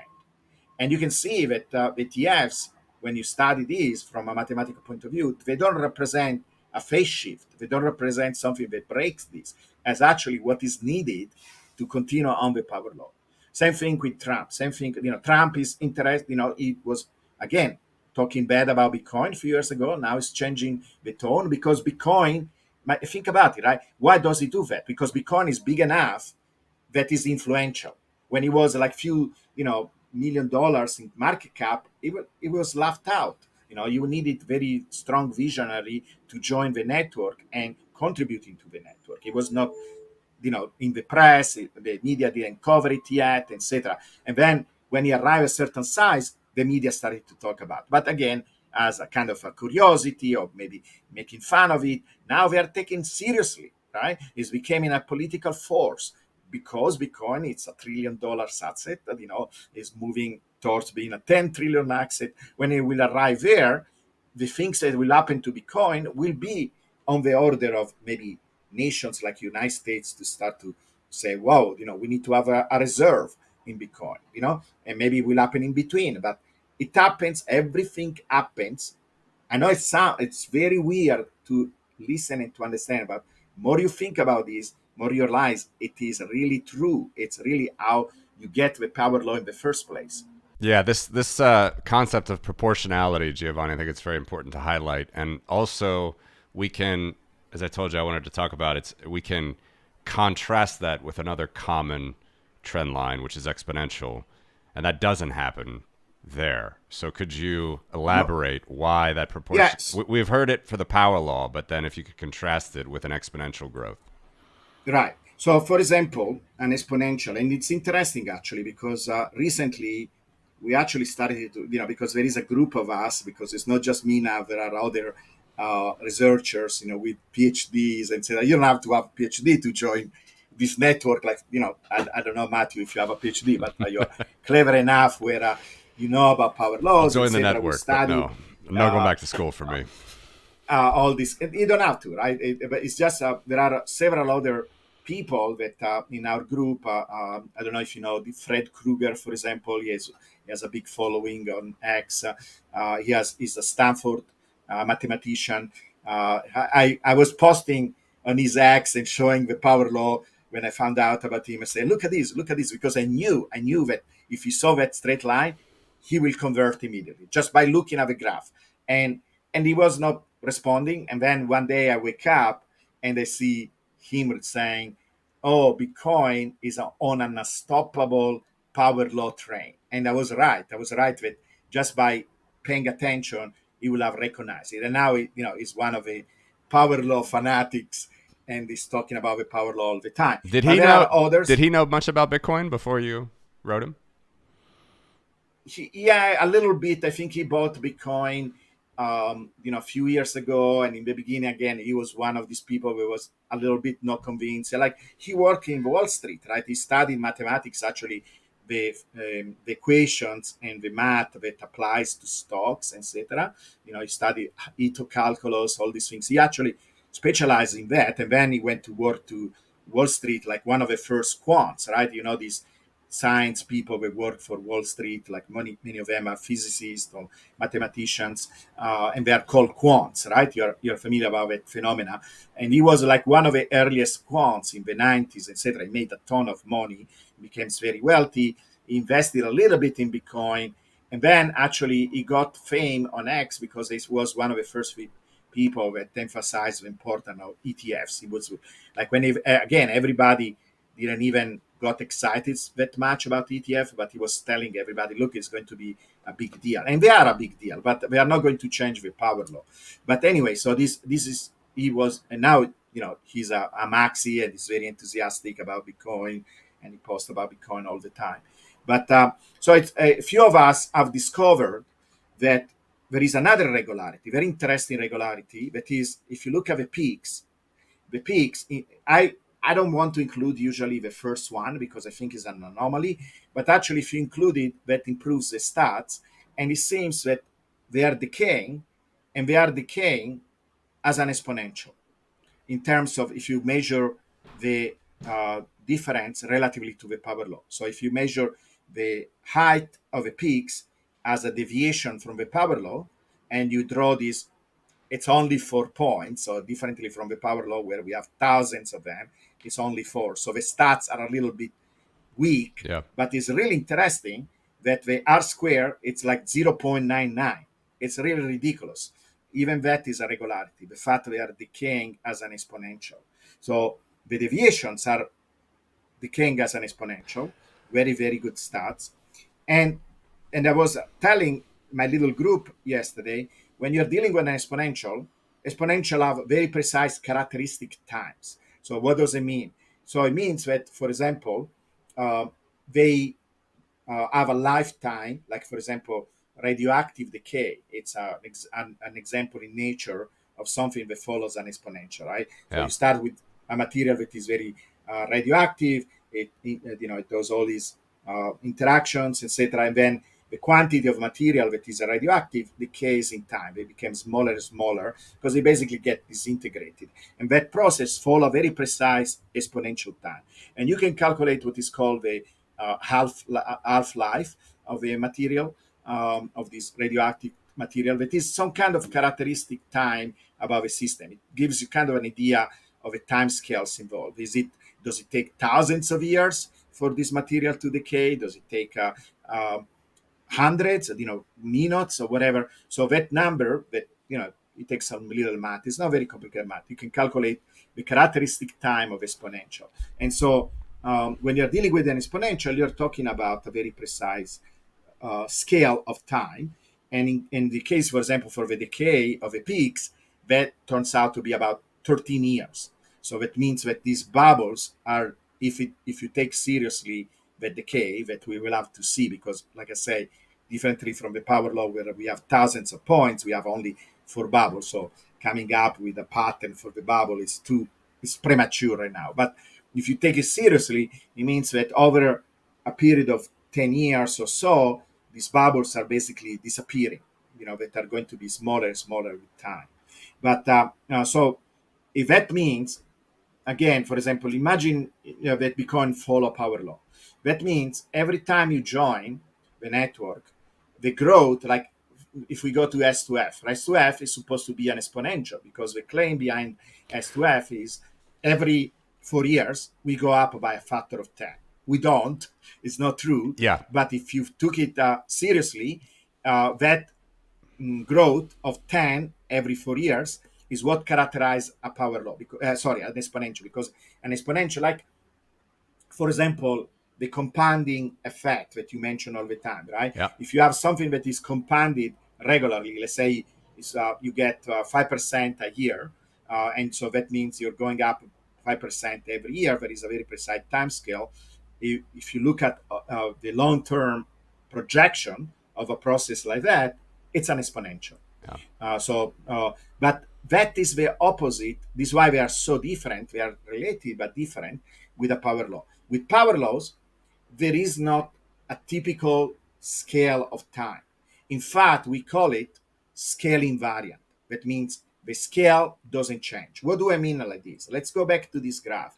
You see how it doesn't matter where you take the time, right? It will be very, very early on.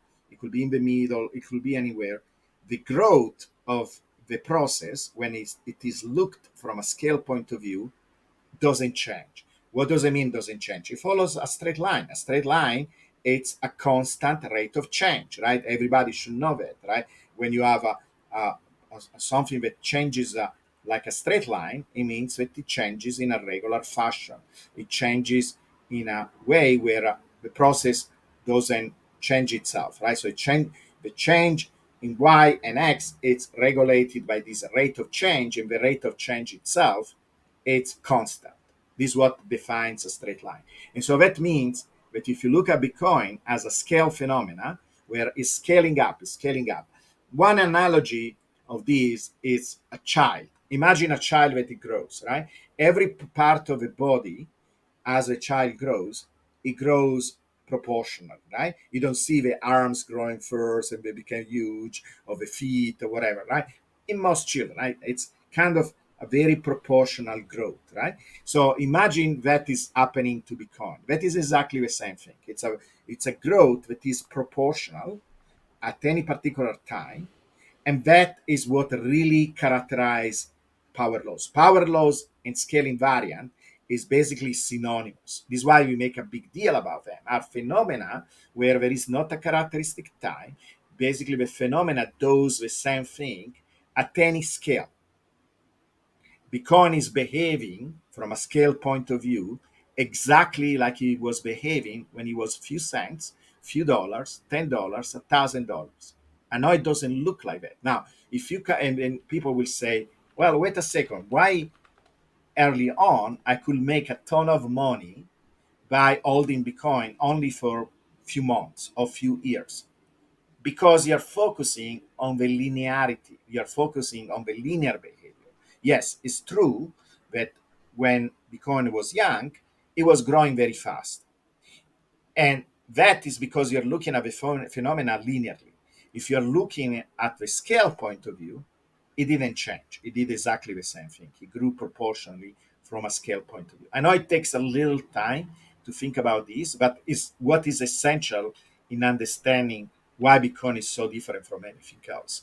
Now, in one end, this think that this return, right? We also people use this term diminishing returns. And that is an expression of this scale invariance. Because basically, another way of thinking about this, every time you change the scale on the y-axis, that is the price, so you go by a factor of 10 in price, right? You go from 10, 100, 1,000, right? So if you look at the history of Bitcoin, and now it changed from going from $1 to $10, $10 to $100, and so on. Taking a moment to remind you that this show is brought to you by Trezor, home of the original Bitcoin hardware wallet. For over 10 years now, Trezor means business in Bitcoin security and functionality.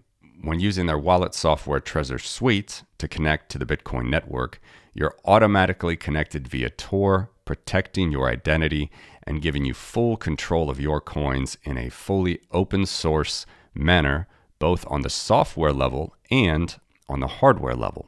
So head on over to Trezor.io to grab your brand new Trezor Safe 5 with a secure element, as well as a ton of available accessories to back up your keys and keep your coins safe.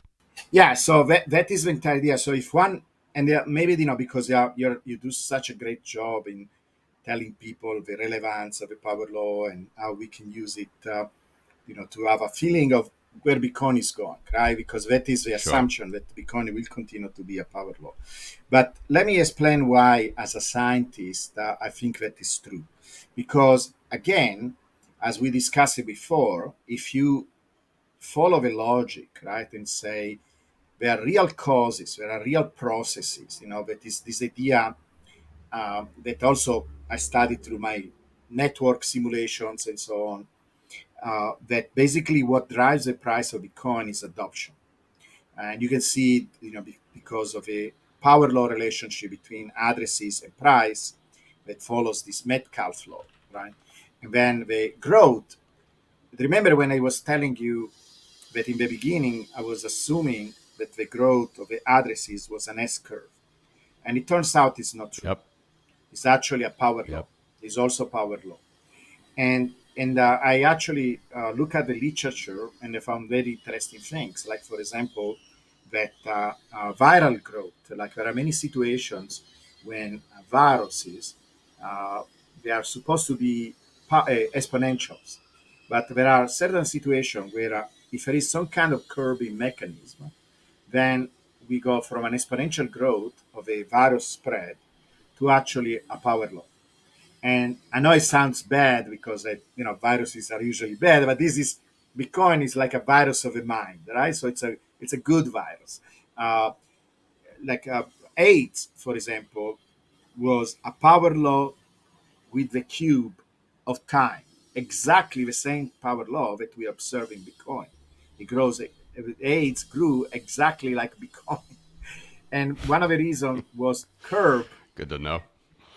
One of the reasons why it was curbed is because people are at an awareness of the virus, right? So they took precautions, in terms of the partners that how many partners they had, or different type of uh, precautions in having sex or whatever, right? And that curb the spread, but it went from being an exponential to be a power law. Because basically, in a certain sense, an exponential and a power law are related. So you can think about a power law like if it was a curve exponential, even mathematically. It's basically the difference is that there is a time, there is 1/time in how if you had to write an equation of describe a change in a power law, how a power law grows in time. It's similar to an exponential, where the exponential grows with a precise rate. And if you take that rate and you divide it by time, you get a power law. They are related in that way. And so if you have a curbing mechanism that it's initially, you know, if you have something that it looks like an exponential but is curved in time, then it becomes a power law. And the curbing here is possible that has to do with it takes time for people to get red pill. It's not something that you do like out of, maybe you do it out of emotion partially, but also, you have to go through a process of thinking and adopting this technology and becoming a Bitcoiner is something that takes some level of awareness, and that actually slow down things. And it's a good thing, because then you have people that stick to the network, that continue, they have a very strong level of conviction, they hold on the asset for the long term. That is exactly what we want. But we pay a price in terms of growth because it's curbed in time. And it turns out that because I went deeper and started to study all the scientific literature about social networks, so I found few papers, in particular one that studied real networks. So they studied WeChat, they studied Weibo, they studied Los Alamos preprint, that is a place online where scientists publish articles before they send it to the journals, and they cite each other. There is interaction in this network. All of them follow power laws, and follow power laws both in terms of the nodes, that in our case should be the addresses. So when they say, people say, oh, it's Bitcoin has a S curve of adoption, there is absolutely no evidence for that. The evidence, if you take addresses, is that it follows a power law, exactly like all these other social network that people actually studied. And then you can think about the price as being proportional to the number of connections, because Metcalfe law. If you do that, then you can see that this 5.8 number that we find is the combination of two things. Is the combination of the addresses, they grow with the cube, and is the combination of how the price responds to the growth of the addresses. So basically develop an entire theory that you see here, is what also I was trying to tell um, before, about why disruptive events, unless they are really, really disruptive, both positive or negative, but it will take something really very different from anything that we saw right now to change this behavior. Because you can see, I can make this slide a little bit bigger so you can see it better. Basically, Sure. I developed this theory. I took this graph, I didn't invent this graph, I took it actually from the Bitcoin standard, where you can think about Bitcoin as a kind of a loop, right? I was saying, imagine Satoshi started and created Bitcoin. And so it created basically this store of value. People realize immediately in this inner circle that it's something that could be used to store value, also maybe as an exchange of value. And so they got attracted, right, by this system. So this is why at every stage of this circle, or this feedback loop, I associate one of the power laws that they found. So here on the left, you can see the power law between addresses and time. That is, and you can see it's a power law. It's a very good power law, actually, pretty striking power law. Now, of course, it doesn't always follow perfectly, but usually comes back and it follows the power law. And it turns out the power is 3 for the growth of the addresses. Now, how the price responds, because basically, if you look at the diagram here, it says as the store of value went up, right, there is this adoption goes up, the price rise. And in fact, this is exactly, so, the author of the standard Bitcoin standard didn't know about this, because we found it empirically. It is true that Bitcoin adoption drives the price. And the price then responds like in a network, where the value goes up with the square of the adoption. Now, if you combine these two things, because when you take, basically it's like price equal, you can say Bitcoiners, right, to the square, because this is our response. But because of a Bitcoiners grow with the cube, you have, price equal Bitcoin square, because it is t to the cube, t to the cube to the square, you get t to the 6. You see how it works? Yep. So the price grows in time with the power of 6 because it's the result of a combination of these two other power laws. So here we go beyond just making feats. We are talking about causes. That is exactly what physicists are interested in. We are trying to describe this is a real physical phenomena where there is a cause and then an effect. And the cause is the adoption of Bitcoin as a network, and then the response of a network to the growth with the square, so Metcalfe law. And so this is why we see this beautiful regularity of a price in time.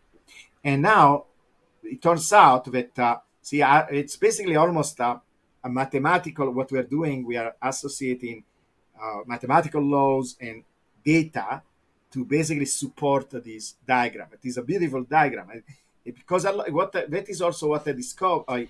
I'm finding out that a lot of important Bitcoiners, right, like Hamos or sailors, etc., they have all this very powerful intuition about Bitcoin, but they don't express them mathematically, right? So the idea that there is this particular feedback loop, the idea that Bitcoin is like a city follow power laws, So there are a lot of the things that people feel or think about Bitcoin in an intuitive way that can be demonstrated by all these mathematical relationship. And so in this diagram, for example, it's mentioned that the price rises, but that makes mining more profitable.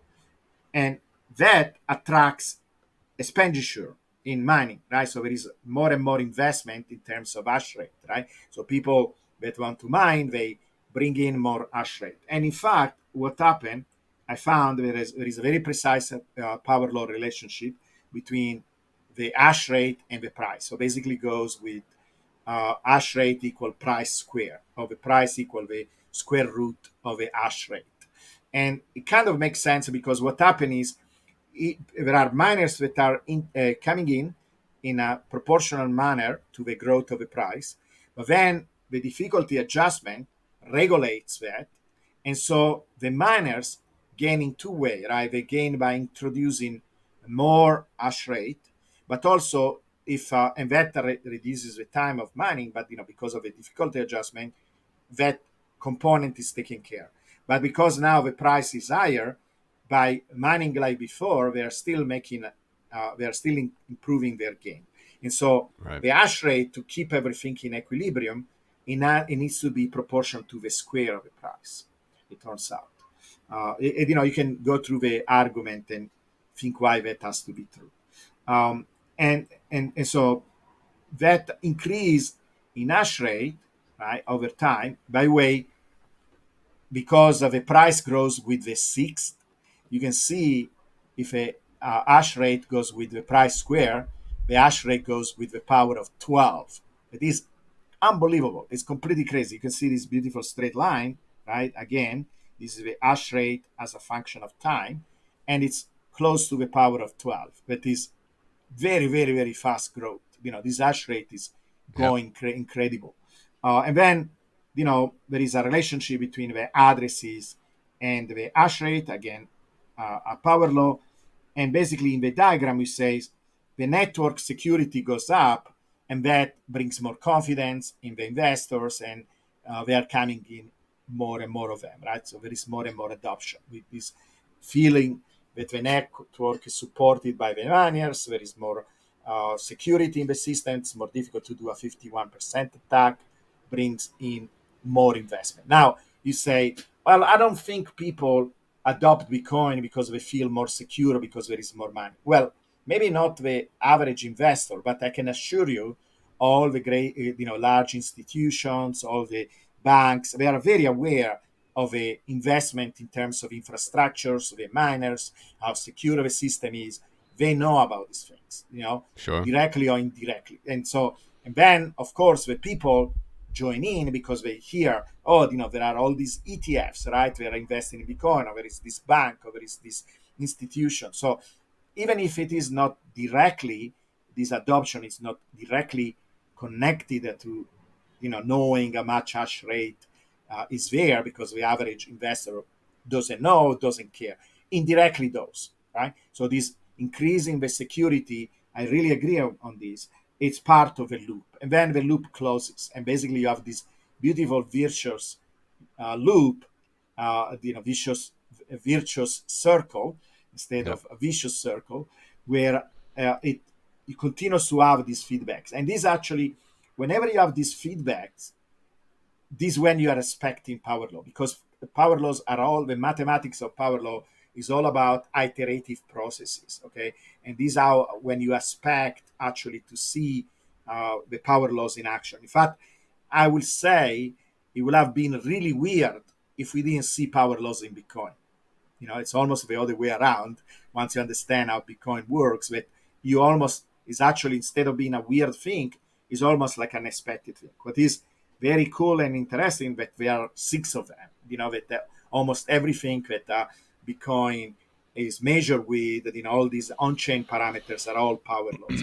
And again, it's something that very, very few analysts even consider. It makes me sometimes laugh because people, talk about all these things about Bitcoin, hash rate base, etc., and they are not aware, or maybe they disregard that there are these very, very precise relationships. Yeah, I mentioned it. I mentioned it a lot as well. Like you talked about the earthquakes, same distribution. So with network effects, you can have typically smaller, larger nodes with many connections, and then many smaller nodes with fewer connections, and that's a typical network effect. Exactly. It's a power law relationship. And it's in this, it's a scaling behavior, right?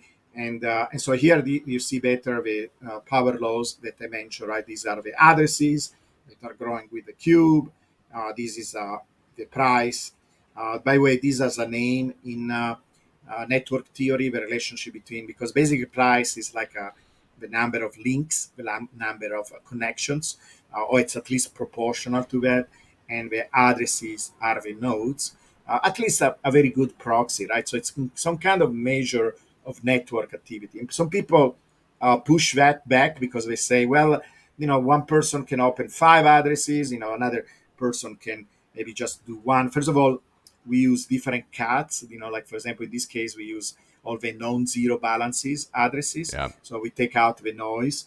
But you can see it's a power law, again, with some fluctuation, etc. And the term for this in network theory is called network densification. Basically, it's a measure of how strong the network is linked. If it has a lot of nodes, how strong the nodes are, how many nodes per units of nodes we have. And then when you combine the two, this is why you have this growth in time that is a power law. And by the way, there is a lot of literature showing the real network, all the network that these people studied. We could try to do, with DEX, etc. This paper that I read was from China, so we took all Chinese examples mostly of networks. And Los Alamos preprint that are like international archive that a lot of scientists use. But here, what I was explaining you before, it's an article that show that different viruses work like power laws, and so Bitcoin is like a virus of the mind. But one thing that I was very intrigued, that is very similar to the idea of an earthquake that you were talking about. Basically, this idea of scaling variance. It doesn't matter how you look at the system, right? If you look at very powerful earthquakes, they are rare, but then they are very powerful, right? They are when they happen, they can destroy an entire city. But thank God they are rare, right? And if you look at how they are distributed, you have a lot of small little earthquakes. They are much more frequent, and then like almost earthquakes that you cannot feel at all, but they are there, that you need a sensitive instrument to measure. They are happening every second. So what I did here is something very similar. So I look at different cat in the addresses. So I look at all the addresses that are non-zero balance. When I went to 0.1 Bitcoin, when I went to 0.5 Bitcoin, 1 Bitcoin, 10 Bitcoin, 100 Bitcoin. So basically different balances in the wallets, right? And this is what this curve represents. So every of this curve here, I have few, so the graph doesn't become too cluttered, but some representative ones. So from zero balance all the way to, let's say, 20 Bitcoin. So 100 Bitcoin, something like that. I don't remember the exact number, but it's a range, right? So the shallow curve is the largest balance. So in other words, the growth of these addresses, first of all, you can see they are all power laws. It's very slow.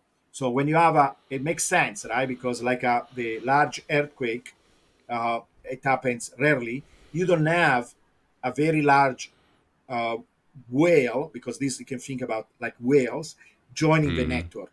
So it takes time for the large whales joining the network. It's a kind of a very slow process for more and more large wallets joining the Yeah. network. And the fastest one is the upper one, that are basically all of us, right? It's an entire system. Now, what happens? So, like, you can study the impact on the price. The top one, the shortest, because there are few of them, lines above, right? When you go to the second panel, the one that is steeper, that one, that line, it's the wheels. That means a small, even if there are fewer, a large wallet has a huge, big impact on the price. So it's not anymore the square, it actually goes all the way to the fifth power. So a large whale has a huge, big impact on the price. Kind of makes sense, right? Yep. See, when you start to see things like that, you start to learn more and more things about how Bitcoin works. It's even from an intuitive point of view, or maybe if you look at the price chart, you see this huge, big movement that are determined by the whales, right? That it's shown here, that the impact of these wallets on the price is stronger. Now, what happens when you combine this, a slow growth with a big, huge effect? The slow growth is, in this case, is almost linear. So you have a like 5.6 impact. You combine it together, what you get, this is what you get. All these red lines are the combined effect of all these different cutoffs. You can see what happened. They're all the same. Basically, they are on top of each other. They all reproduce the same power law, that power law with 5.7 or whatever. In fact, within 1%. So basically, the combined effect of the growth of the addresses and the impact, doesn't matter at which place you look in this scaling behavior, you always get the same effect.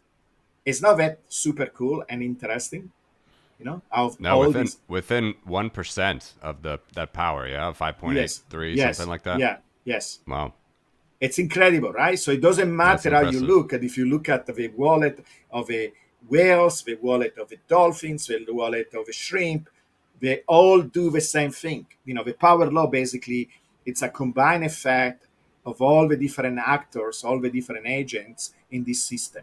They do all the same thing in the end. That is really interesting, right? Something that makes you think, and it shows, that Bitcoin is power law all the way down. Like, in fact, Fred made one of his videos that he called it like that: power laws all the way down, right? Like there are some theories of the universe, ancient theory of the universe, where we say, hey, the world sits on top of a turtle, and then they say, well, the turtle sits on what? Well, another turtle, and then it's turtles all the way Turtles all down, the way right? down. And so Yep. this is power laws all the way down. There are power laws everywhere. In fact, when you have a system like this, it's called multifractal. It means that even the power laws that describe that system are power laws themselves, right? In fact, if you do a graph of a number of addresses versus the impact of actually the different slopes of this impact, you get a power law. Also, that is a power law. So it's really this idea that it's like the earthquake, that you have very rare events that are the large earthquakes, but if you look at how they are distributed in terms of how many there are, and their impact, how big they follow a very precise pattern. And this is what you observe here. So you cannot have this by chance. It has to be that there is a real reason, a real mechanism behind, right? That is basically these network properties of Bitcoin that make it grow in a particular way, that it doesn't behave like a network. And that is expressed by this beautiful power law. So the power law that we see in time is not a chance thing. It's actually really describing what Bitcoin is, that is a network, how it grows, that it grows with these very precise scaling properties, and the idea that it's scaling up and it does it in a proportional fashion actually gives confidence that this is continuing to happen, because different from anything else, right? When you make some statement about what is going to stock is going to grow, etc., you cannot be really certain. With Bitcoin, I cannot say that we cannot be certain, because it will be almost illegal to say something like that, because we're still dealing with an asset, it's traded on the market, etc. But from a scientific point of view, you really feel confident that the scaling behavior will continue to exist, because it's something about the nature of Bitcoin itself. It's how Bitcoin works. And so also you have to think about that we are talking about only maybe another order of magnitude or two, because another order of magnitude, it means we are going from $100,000, where more or less we are right now, to $1 million. Two order of Yep. magnitude, we're talking about a Bitcoin that is $10 million. Now I think, and we will see when that happens. But by the way, as you know, because you'll be probably this many times, we're talking about $1 million Bitcoin in about 10 years from now, right? Then we are talking. Another way of thinking is, if you double the time, so Bitcoin has existed for 15 years, right? So double the time, another 15 years, and that means 2 to the power of 6, right?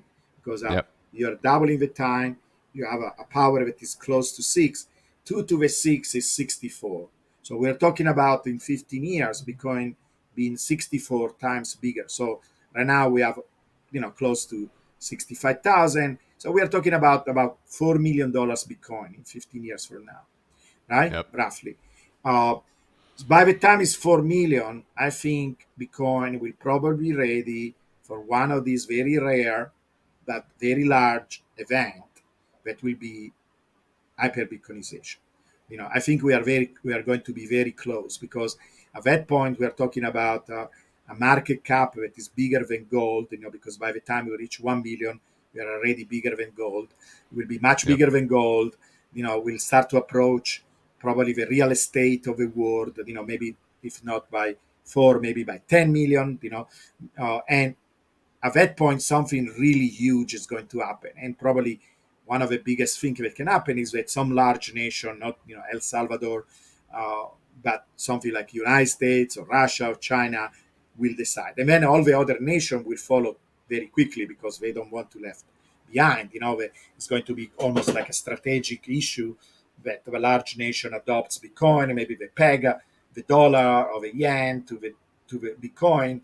And at that point, this story ends, because people need to understand this is the story of how we went there, right? How Bitcoin became the monetary system of the world, and how they did it over all these years, right? Once it's pegged to the dollar, now it's one-to-one relationship, right?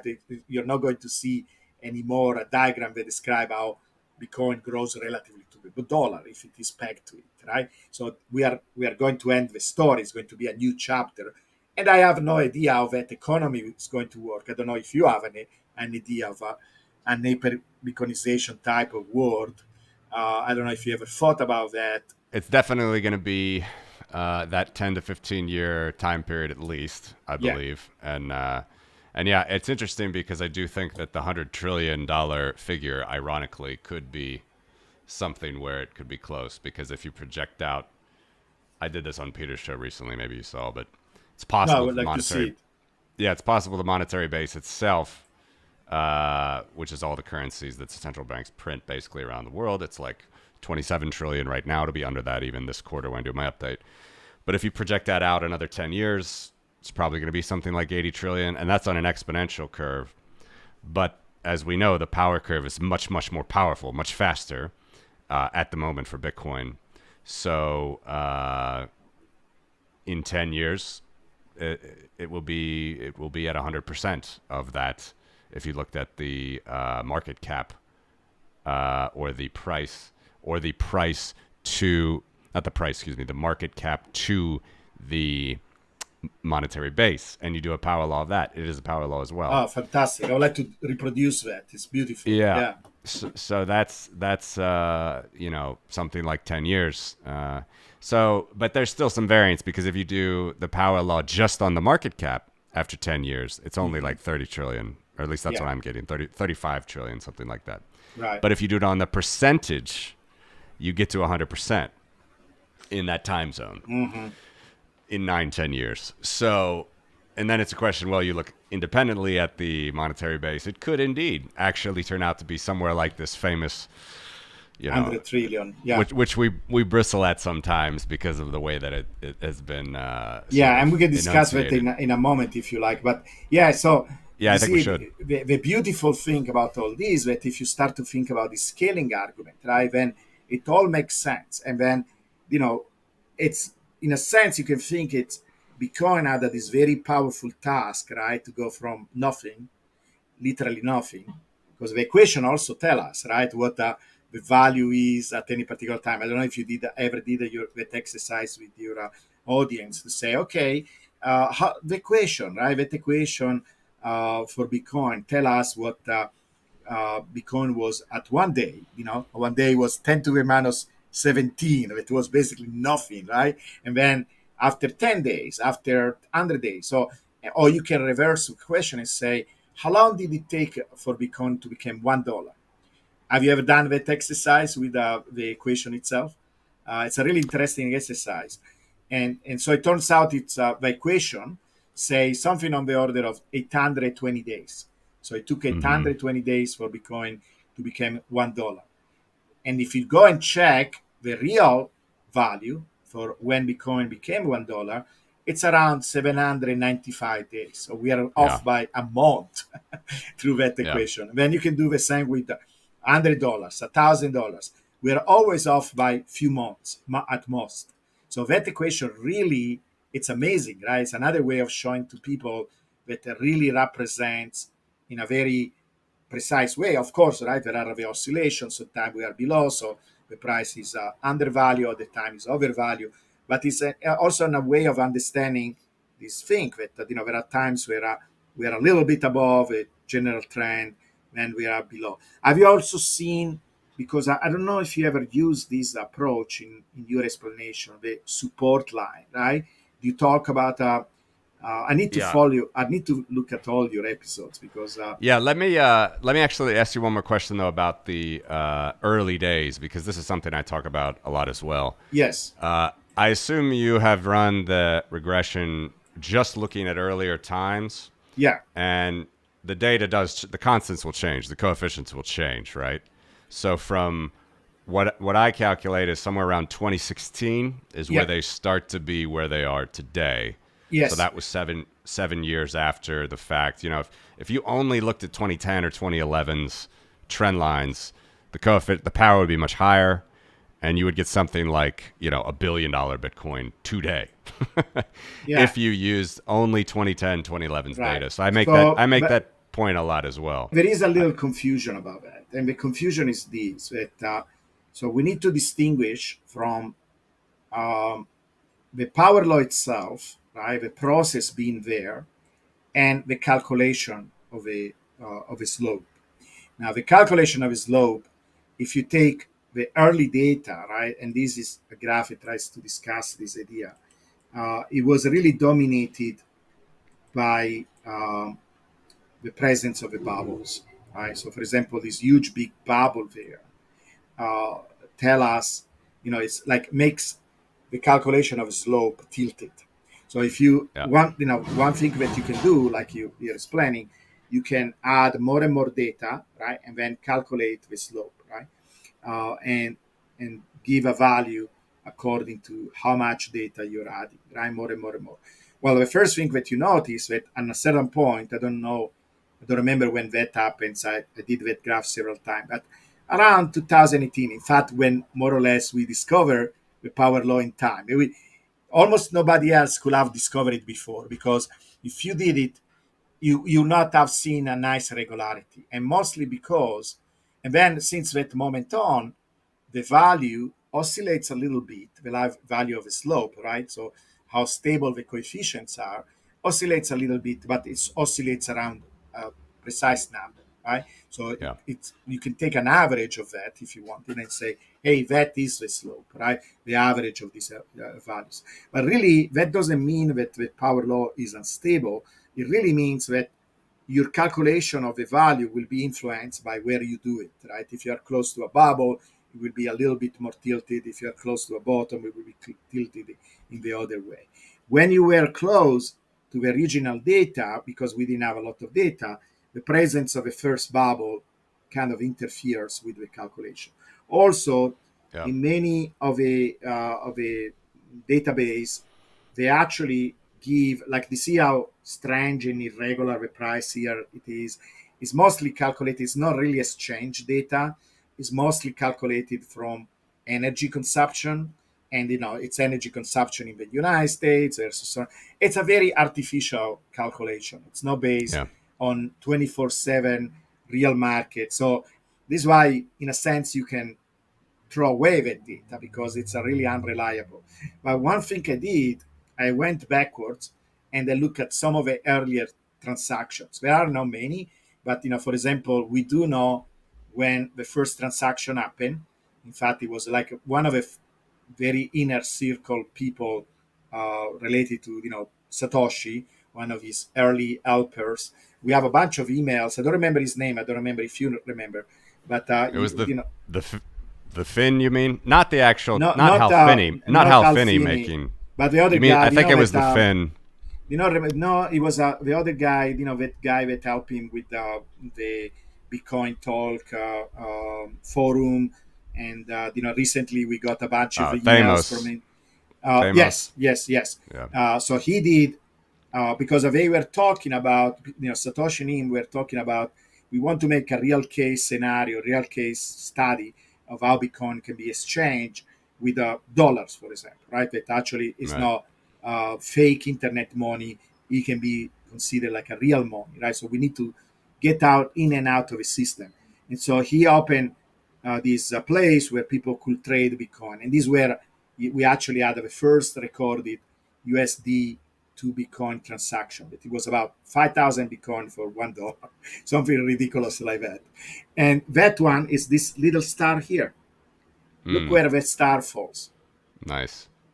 It Nice. falls on the power law. I didn't include it What's in the model. I what's the went actual date? backward. It's something like mid of 2009 or something like that, Mm-hmm. early 2009.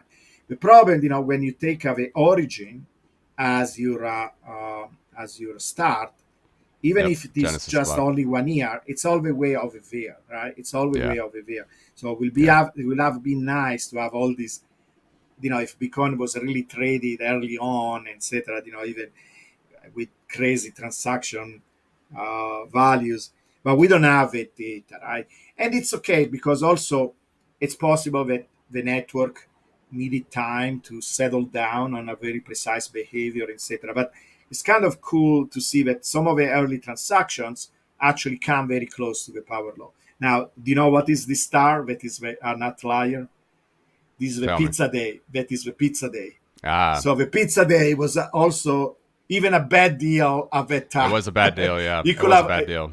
you could have bought a lot of more pizza, like at least 5 or 6 more Yeah. pizza. But it's okay, right? It's an important event historically because actually in that case they bought a real good with the Bitcoin, right? But in general, you can Yeah. see it was actually a bad deal, right?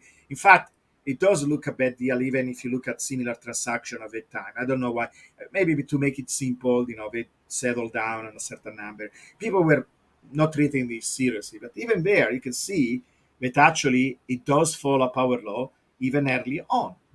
It's so Yeah. basically the scaling behavior, right? That you can see it was scaling up proportionally to where Bitcoin was at every particular time. So if there is one single thing that I want people to take from this um, presentation, and by the way, this is a book that I was mentioning that I would like everybody to read if they can. Is I call it the new Bitcoin standard, because if you come to this realization that Bitcoin is different and you follow this power law like you're trying to explain all the time, then scaling and power laws are almost like synonymous, are one to one. And so Yeah. this book is very beautiful because it talks about these universal laws of growth. Guess what they are? The power laws, right? Innovation, sustainability, because then power laws are also associated with sustainability, because that is another message. Because in one end, yes, we liked it, it was explosive, but you know what is explosive like that? Shitcoins. Shitcoins often are exponential, and then what do? They crash, right? And Yeah. this in this book, for example, if you look at, he has also lectures online that people can Google. Jeffrey West. Just look for him. He has a beautiful lecture called "The Surprising Math of Cities and Corporations." This is how it's called. And what his analogy is: cities are eternal, because you have cities like Rome, for example. You have been in Italy, right? They have existed for thousands of years, right? And then, even like he mentioned, there are cities like Nagasaki and Hiroshima that were nuked, and they survived, and now they are actually thriving cities, right? They still exist, and they are lively, and they're growing, etc. So it's very difficult to kill a city. Of course, there have been cities that were destroyed and they disappeared, but many cities, once they are founded, they are almost impossible to kill. And guess what? Cities follow power laws, because Right. the GDP of cities is a power law. The distribution of cities, like if you rank them in terms of their size, they are kind of like the earthquakes. They follow the same type of distribution. You have large cities that are very rare at the end of a distribution, and then a lot of small cities that are much more frequent. It's called the Zipf's law, by way with behavior. And then Yeah. the number of gas stations, the number of patents in a city, they are power laws. The number of crimes, even bad things, follow power laws. The number of terrorist attacks are power laws. Even how fast somebody walks in a city, it's a power law. So cities are power laws. And so when sailors talk about Bitcoin being this digital city, the city in the digital world, he's right. It follows the same math of cities. Now, exponentials are associated with corporations, with our corporations growth. And in fact, it always says, Jeffrey West always says in his lectures and also in this book, that corporations dies. There is only one exception, that is the Vatican. If you're thinking about the Vatican like a corporation, it's kind of a joke, but that Sure. has existed for a long time. But almost all of them, it's very difficult to find a company that is more than 150 years old. So at a certain point, all of them seem to die. He has even a diagram of all these corporations that follows power law, and then they die. When they reach a certain size, they collapse because they are too big, they are unsustainable. So exponential are associated with things like cancer. Cancer is an exponential growth, right? Usually bad things are exponential and good things are power laws. So from a selfish point of view, people want Bitcoin to explode and be an exponential, but they don't realize that it's not something like a Bitcoin that went from being basically nothing all the way to become the monetary system of the world. It needs to do it in a sustainable way. And Bitcoin basically found the path of least resistance, found the most wise path in a certain sense, because in a way it's an intelligent system, right? There is all these people working together, and there are the machines, there is the difficulty adjustment. It works like it has some inner intelligence, and he found this growth pattern that is probably the best possible pattern to do what it's doing, that is becoming the monetary system of the world. So in other words, and I think actually sailors use this expression, Bitcoin is flying at the fastest possible speed without breaking his wings, and this is again is expressed by the power law. And I don't know, people don't realize that, but it's a scientific truth. Very good point. All good things people should remember. But I always want to make sure people understand the difference with exponential as well, because you bring that up. I mean, exponential curves, though they can like explode or whatever, they also can slow themselves. And I'm wondering if you ever would see the Bitcoin power law turn into an exponential that would slow itself. For example, like population, it grows exponentially like 1.6%, 1.7% right now. That's the trend, but it is slowing. The True. actual rate of growth is like sub 1%. So that's a slowing of the exponential curve. Is that possible that the power law could slow down enough? Yeah, I don't think it will change into an exponential. What it could happen, it could change in what is called a Weibull curve, that is basically is like a tapering off power law. So it's another type of, let's say, S curve. It's like a generalization of S curve. So you have two types of S curve. You have S curves that are exponential from the start, because usually they don't change regime. They don't change because it's basically something about a mechanism behind. So the mechanism that produce exponential are different from the mechanism that produce power laws. And usually they don't change from one to the other.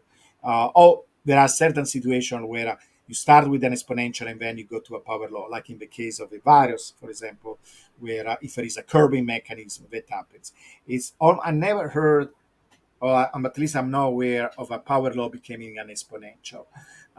Now, what can happen is that, for example, in the equations, remember I told you I look at this literature, and there was an article that describe equations that are very general equations that determine the growth of many different systems. Like you could have S curves, you could have exponential, you could have these tapering power laws, and basically was kind of agnostic to the type of mechanism behind or the type of growth.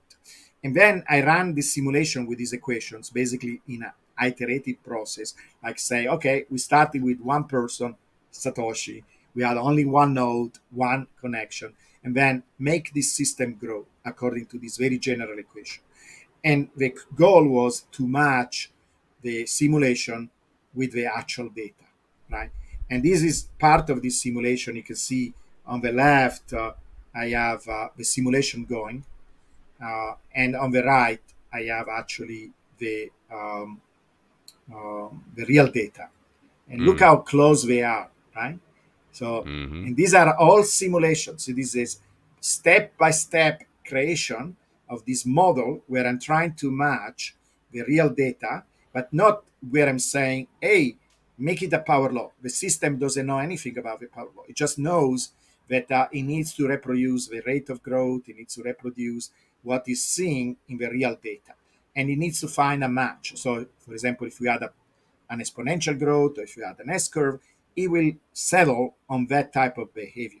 But it doesn't know what it's looking at. It's trying just to say, I'm going to find a solution in my, basically it's adjusting the value of a network, all the different parameters, how strong the connections are, how fast the nodes are growing, in such a way that it tries to match the empirical data. And these are the solutions. Of course, they are much cleaner because it's a simulation. There is some noise added to it. But you see how good of a match we get. And Yeah, it's so wonderful.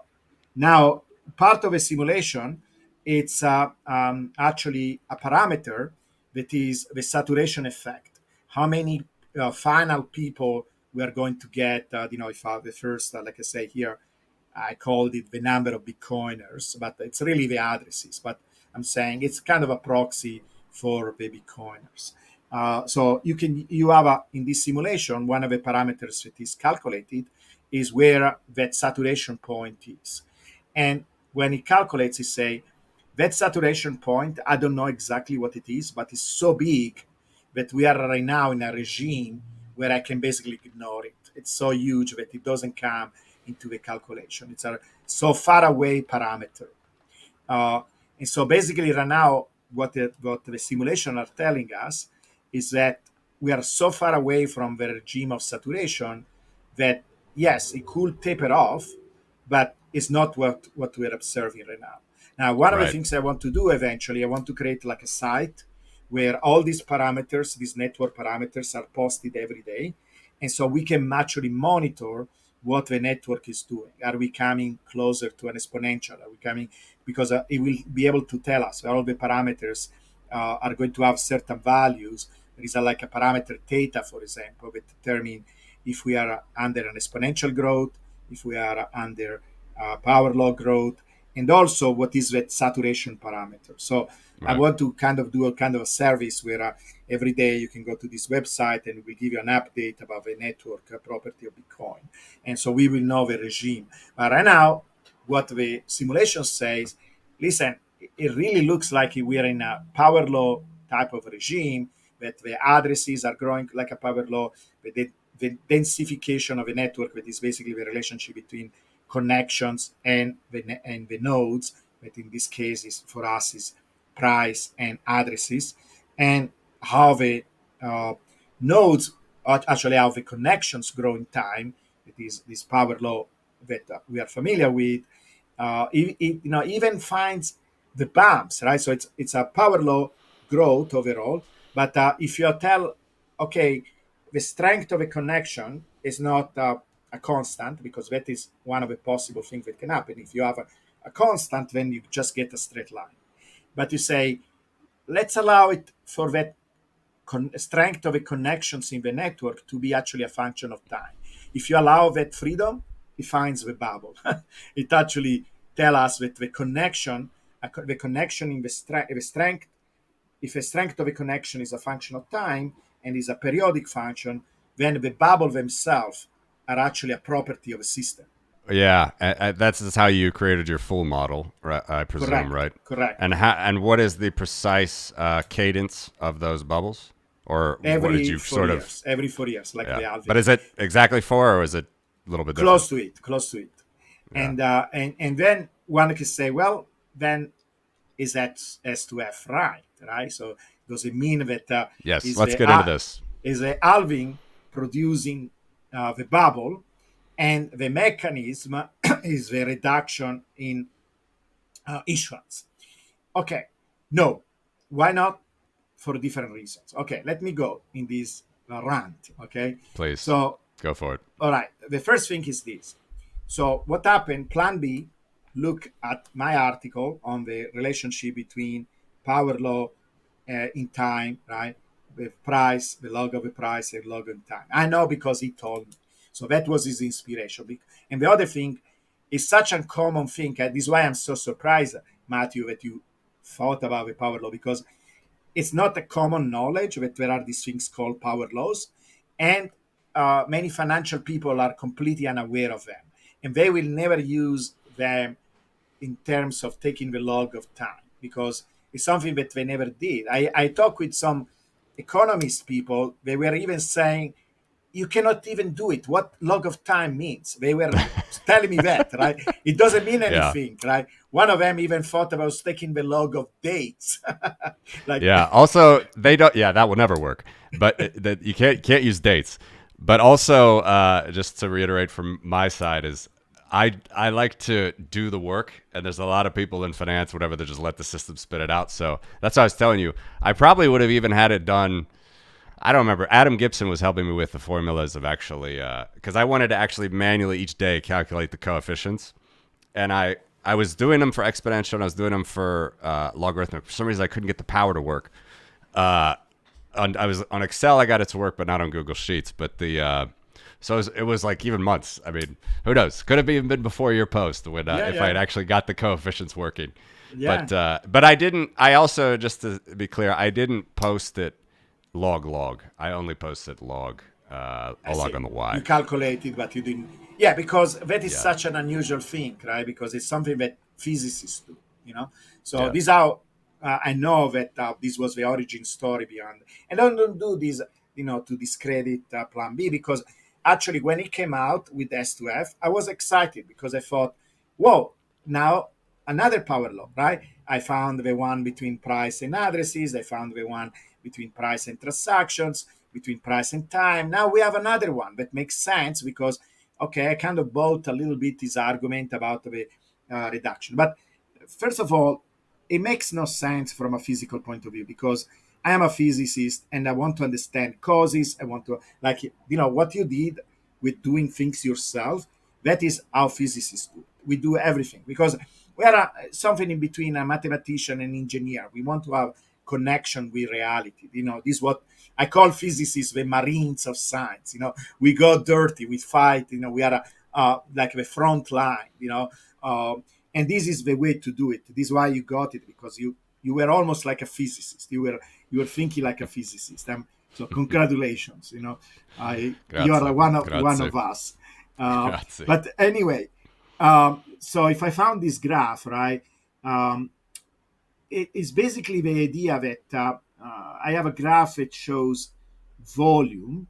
Let me see if I can make it bigger, because it's a very important graph. It shows us how much volumes there is in the market versus what the contribution from the miners is. I have it somewhere. Let me see if I can find it. And that contribution here, look at this graph, right? So this is the volume in BTC that has been actually relatively constant after a certain point. The volume in Bitcoin has been relatively constant. Okay, it's the red line. And then what you see here, it's a Coinbase. So basically, is how many coins are put in the system by the miners. That is that light blue curve at the bottom. What can you say? I'm not trying to put you on the spot, but in general, what can you say is the relationship between these two things? Is which one is bigger? The volume, right? In by The a volume batch, is, yeah. by thousands of times, because look at what they're talking about. We're talking about like 10 to the 6, almost 10 to the 7, right? We're talking about huge big values for the volume, the transaction volume, and then the volume for the miners, right, that is produced by the miner, it's just 100 times or even thousands of times smaller. It's a rounding effect.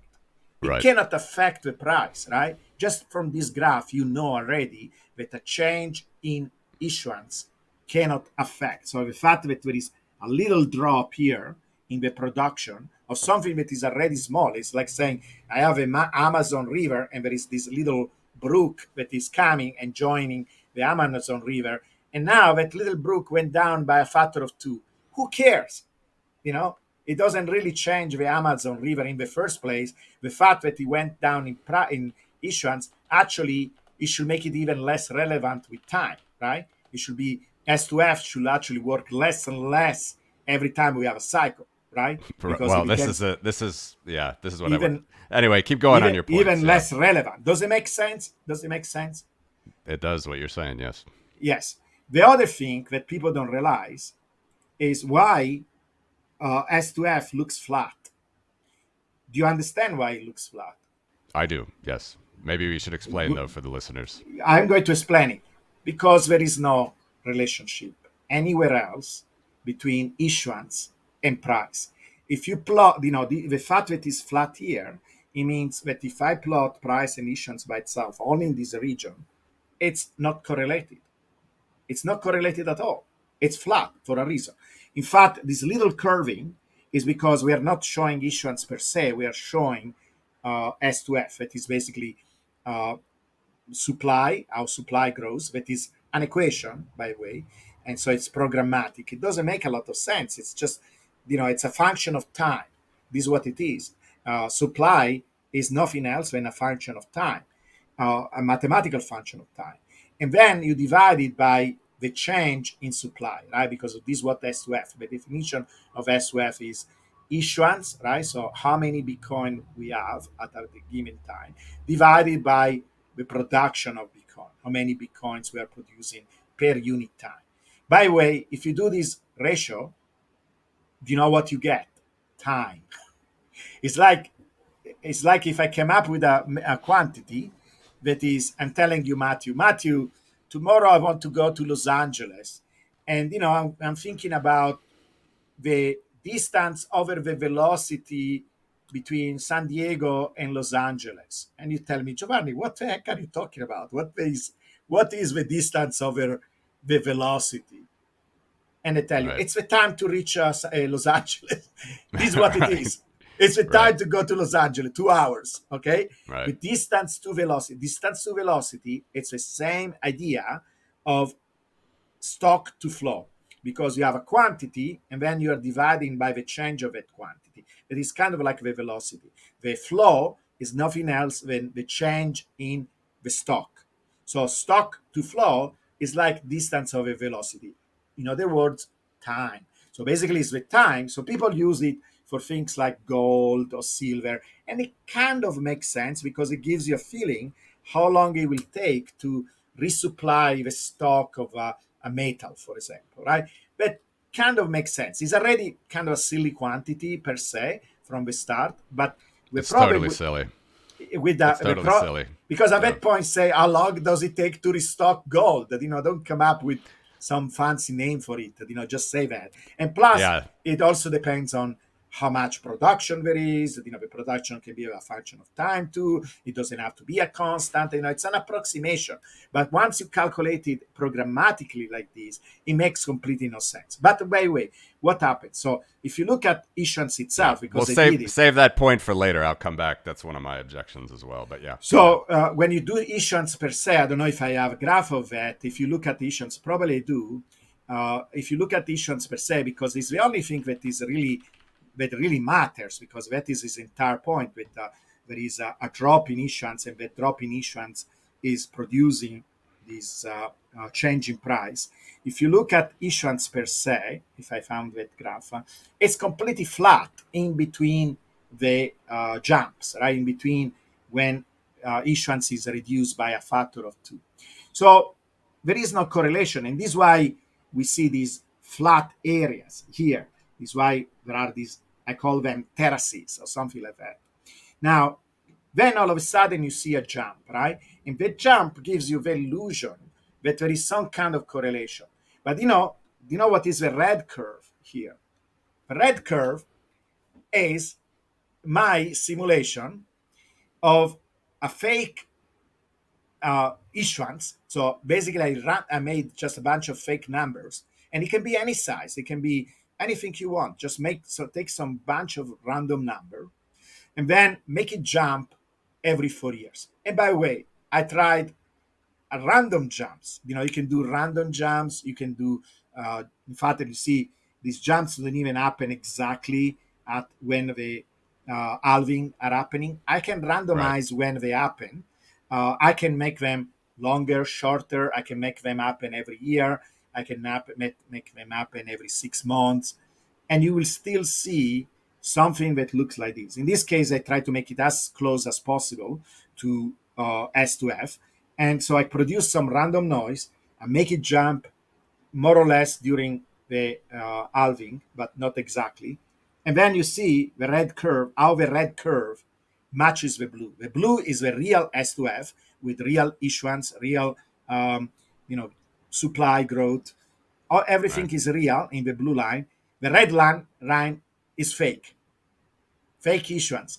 And you will say, when I show this to Plan B and he kind of responded, or some of his followers responded, they say, well, if anything will jump like S to F jumps, then it will follow S to F. Then why don't you call it random to jump model? Then why do you Does he respond? Does he respond? Not really. He blocked me. Okay. Yeah, I mean, that is Makes his sense. response. He blocked me, Yeah. when I Yeah. say this thing. Then, okay, I say, all right, you don't like that I'm using noise, and you don't like that I'm using the time of the issue, the time of the halving as my jump. I'm going to use soccer prices. So I went online because, Football. You could say football. Football. So football happens every 4 years, right? In the world, right? The World Cup. So I went and looked at online the value of the World Cup prizes. And I use that as my halving, because that value goes up, right? So I say, okay, like S to F goes up, and S to F goes up because issuance goes up, down, right? You're divided by a smaller number, so S to F goes up. I say, imagine that I'm making this model where somehow Bitcoin price is influenced by the greed of soccer players. Soccer players want bigger and bigger prizes, and so every 4 years that value goes up. I'm going to use that as my jump. I use that, and I have actually an article on Medium where I make a beautiful model, S2F model, based on soccer prices. And then I did all kind of I show, for example, that if you reduce by 1 point, if you reduce the halving by 1.3, so in a sense, actually, you're increasing it, right? Because if you reduce by 1.3, you are increasing issuance, right? Not decreasing it, but so I have a movie where I go from the actually positive halving, where I actually you increase the issuance, all the way to reducing the issuance by a factor of 7, not 2, but 7. And then I make a movie of how the SOF model looks like. It's always following the curve, always. So something weird happens, and I tell you what happens. It's in how the model is built, and I don't know if I have a graph of that, but basically what he does. So the logic of what he did, it's a corruption of how we do the power law. So what he does, I wish I had that graph, but basically, when you plot S to F versus the price, you get clusters. I don't know if I have a graph to show that. Yes, I do. Look at this. All right. So look at this graph. I basically created the real. So what you see below is price versus S to F, right? And one is the real values, that is the lower panel, and the upper panel, it's kind of a fake S to F situation. Basically, I create kind of what we call in physics a toy model because it's simpler. In this case, what I have in the toy model, you know what it is? It's just a perfect power law. So you don't have a bubbles, you don't have a jump, you have just a perfect power law. That is the toy model. And it's the black curve. The black curve is a toy model. And it's a power law without the bubble. And it has the same type of supply growth that you have in the real model. Just I don't have bubbles. I wanted to make a very simple model without bubble. Now, if you have a jump in the issuance, right? So you reduce it by 2 every 4 years. When you do the model, you will get these clusters. You see? You see these black lines? They are clustered around the jump. The jump, in a sense, creates a feeling that something is happening in time, that there is a directionality in time. It's a fake thing.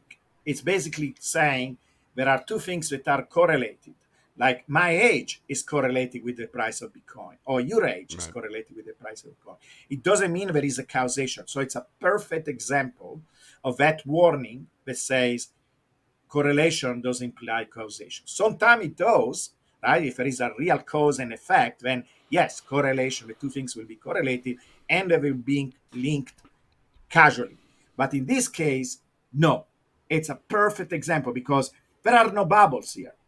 There is nothing to cause, right? Yes, there is that jump in issuance, but there are no bubbles. Like that is the entire idea that the bubbles are created by that jump. And you have this cluster. Now, the second step, right, is because this is how the algorithm of SOF works. It says there is a power law relationship between S to F and the market cap. Initially, you actually was using the market cap. When it changed, it went back to price. The price and the S to F, or the market cap and S to F, there is this power law. Look how ugly this power law is. People don't realize that. It's really a bunch of clusters. It's not a beautiful straight line that we see in the power law between price and time. It's these clusters. You can draw anything between clusters. And in fact, this is what he does. He draws a straight line and he says let me draw a straight line there, and it's a power law. It's a very bad fitting, very bad model. And this is how it looks like. You see, this is how it looks like when it does it. In fact, you see, it's basically the same repeated information, but now it's clustered. And the clusters are becoming closer and closer because of a power law diagram, right? So this is what you're looking at.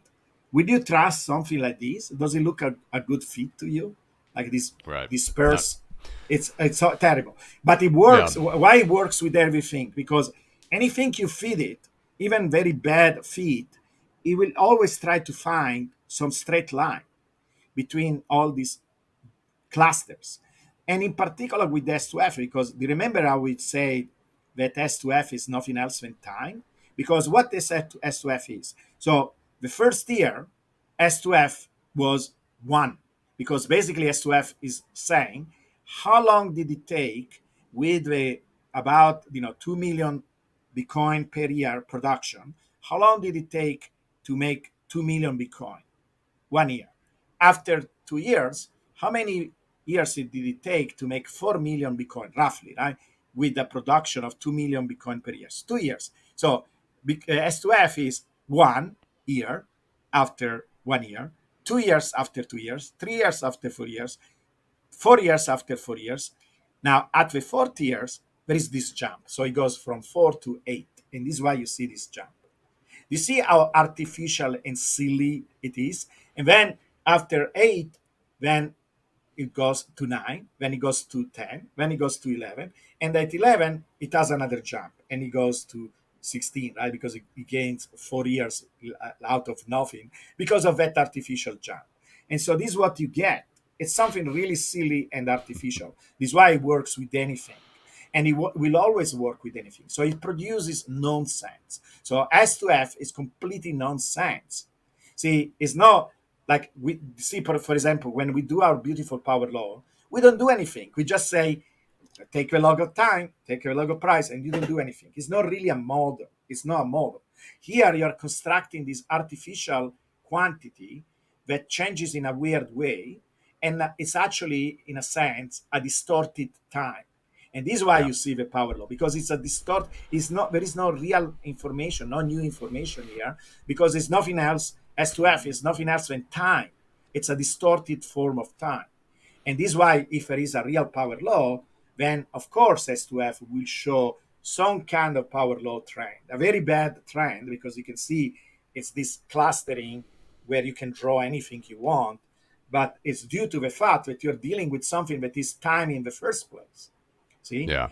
It's very and it's simple. not an actual regression. There's, if you could also, this is one of the things I try to say usually is we have, as we talked about, we have the exponential regressions, the power regressions, linear, logarithmic, but there is no regression in science that is S2F. Like it's just not a, No, not a and you can regression. see even visually, right? Because maybe people don't understand all the details. Will you trust something that looks like this? You see how there are a bunch of clusters. You can make an elephant go through that barn doors, right? They are so huge barn doors that I can draw the line here at the bottom, I can draw it at the top, I can draw it in between. And if you ask the computer, because a computer is like any type of artificial things, you say, draw me a straight line, it will draw it. This is why it works with my soccer prices, this is why it works with random noise, this is why it works with anything, because you can always say, draw me a straight line between a bunch of crazy dots, and he will try to find the best line. He doesn't do a good job. It's a very horrible feat, something like this. Any scientist will reject it, say, this is stupid. You're trying to fit 4 different points that are all clustered like this. And then, of course, when you go back and you have some kind of equation that express the relationship between S2F and price, and you're making a model out of that, you, in a sense, you are almost, sorry if I use this word, raped the model. You are forced the model. You impose your will on the model and say, I want to find a relationship at any cost. It's not a natural relationship. It's a forced relationship. And this is why the model will still look like it's kind of following. But I don't know why people got fascinated by these ramps, because that will have been an immediate an immediate giveaway that something very artificial is happening there, because the price, where do you see the ramps? Do you see any ramps in Bitcoin behavior? I don't see any ramps. There is no ramps, right? Right. What I that mean, there are is, booms. There are booms, but not ramps there are like the these S2F. peaks, but you see that peaks Yeah. also, they have a very precise pattern, right? When you look at, you see there are deviations from the power law. It goes up Right. and then it goes down. In fact, it's even more clear when you draw. In fact, this is one of the questions. Do you ever talk about what we call it? We call the support line.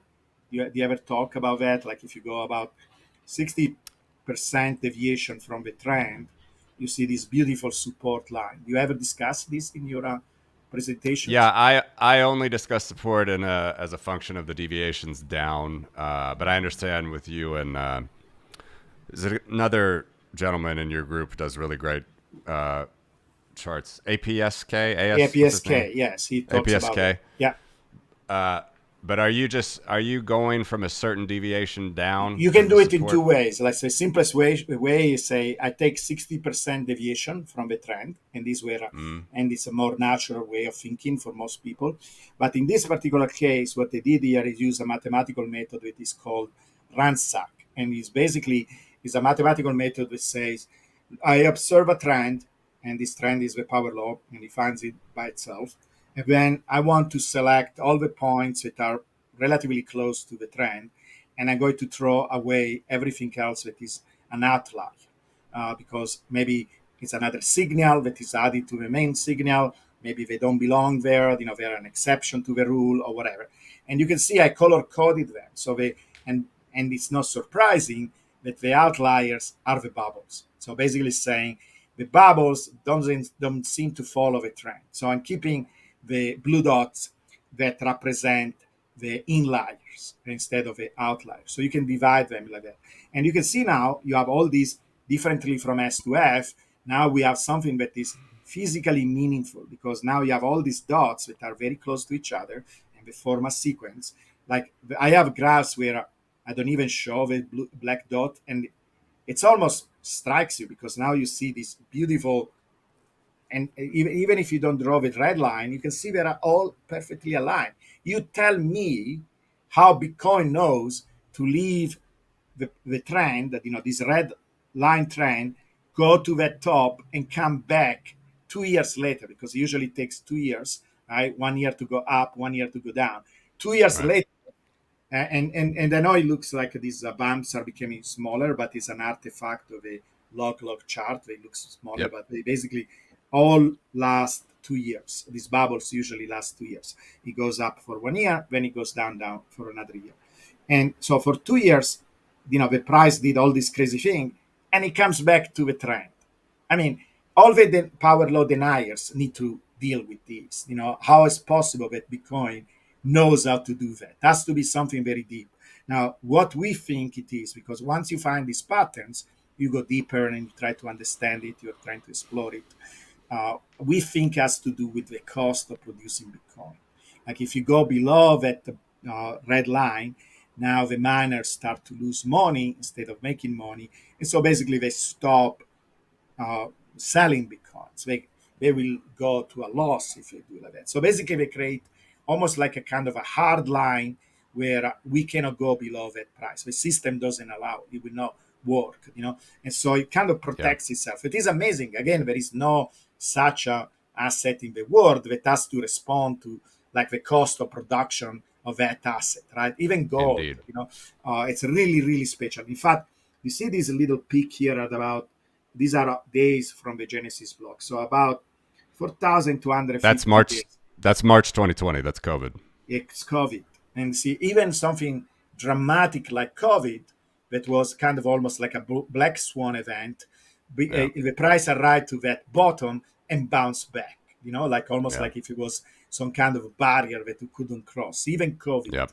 So it's actually kind of a stress test for the system, that we had that event. It's actually supporting that we are dealing with something very different, that Bitcoin has its own rules. It follow very precise pattern. There is physics and, mathematics behind it.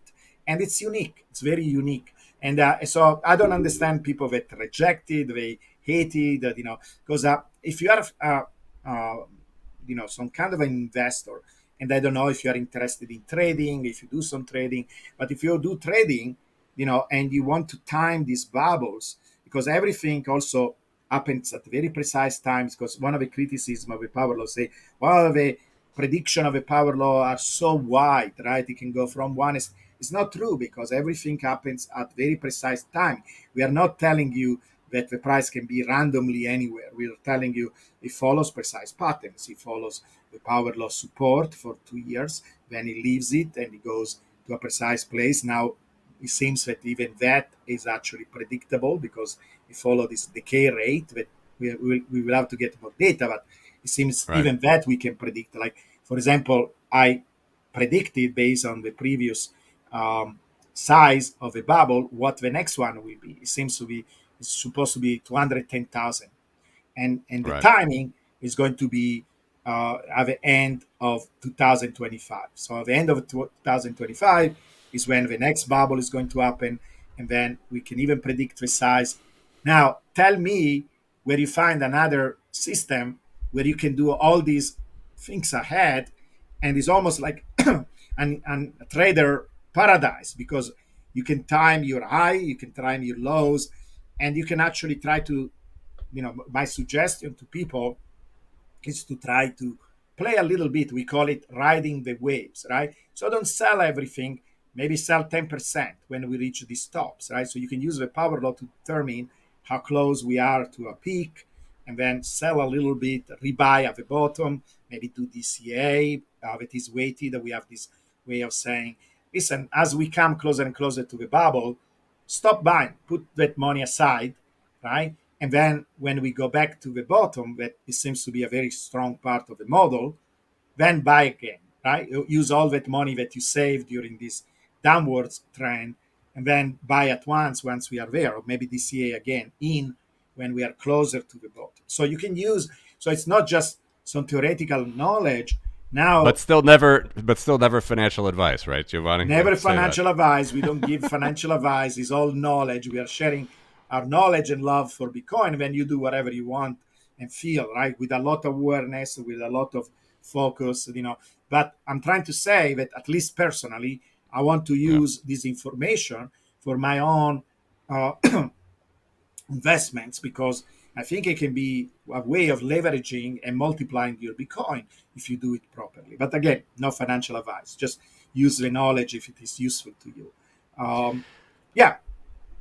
Listen, this is great stuff. I want to wrap with one more thought on stock to flow, and then if you have any thoughts after that, because this is another thing that I typically say in response to it, is that the stock to flow is a problem for people that have certain affinities for certain metals, right? If you looked at, for example, platinum versus gold, it's not going to make any sense, because if I would ask you which metal is more rare, Giovanni, platinum or gold, you would be Platinum right is to more rare. you would be right you would be right to say platinum, correct? Yes. But historically, now recently it actually has flipped a little bit, but historically gold was always the more coveted asset.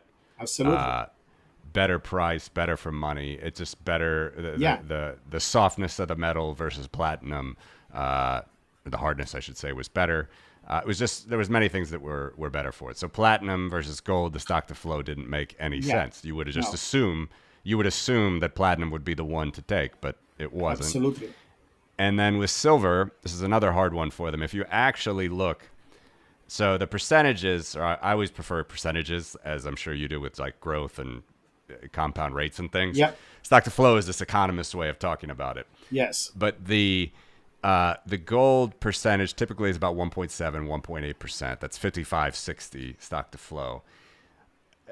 People don't like to hear this, but silver's is a less percent higher stock to flow. Yeah. Simply due to the fact that it's a more voluminous metal, and you have, again, this exponential growth.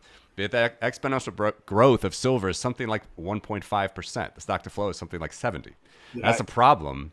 And that's something that's also ignored if you look at some of the early models. Oh, of, yeah. Be like they draw this line through platinum, silver. no. That's not even correct. Like you say, you you do things yourself. So I went and tried to reproduce every single thing that he did, even where the different metals happen, etc. And I have videos about that where I show, well, first of all, if you take it at face value and you do a power law fit, the power law starts over there, all the information that you have is here. How can you even fit over the entire range of Bitcoin history? It doesn't make any sense. And also, when you say, oh, this is the value based on what? Because many people don't agree on what gold S2F is. It depends when how you calculate it, which kind of reserves you use. It's actually a range. There is a huge range of values for a stock to flow of gold. And also, it's not a static value. It changes over time, And so, Precisely. and there are a lot of problems. Like he made it, like he's very good in, I'm trying to be as nice as possible without being like a dominant attack. I don't want to make it personal, but the style. Let's talk about the style of presenting the data. Yes, these huge big dots, colorful. So they are very attractive to the average person because they are very visual. And they seem suggestive. So as a story, it looks nice, and even this S2F story looks nice, right? Oh, scarcity. There is it's becoming scarcer, so this is why the price is going up, right?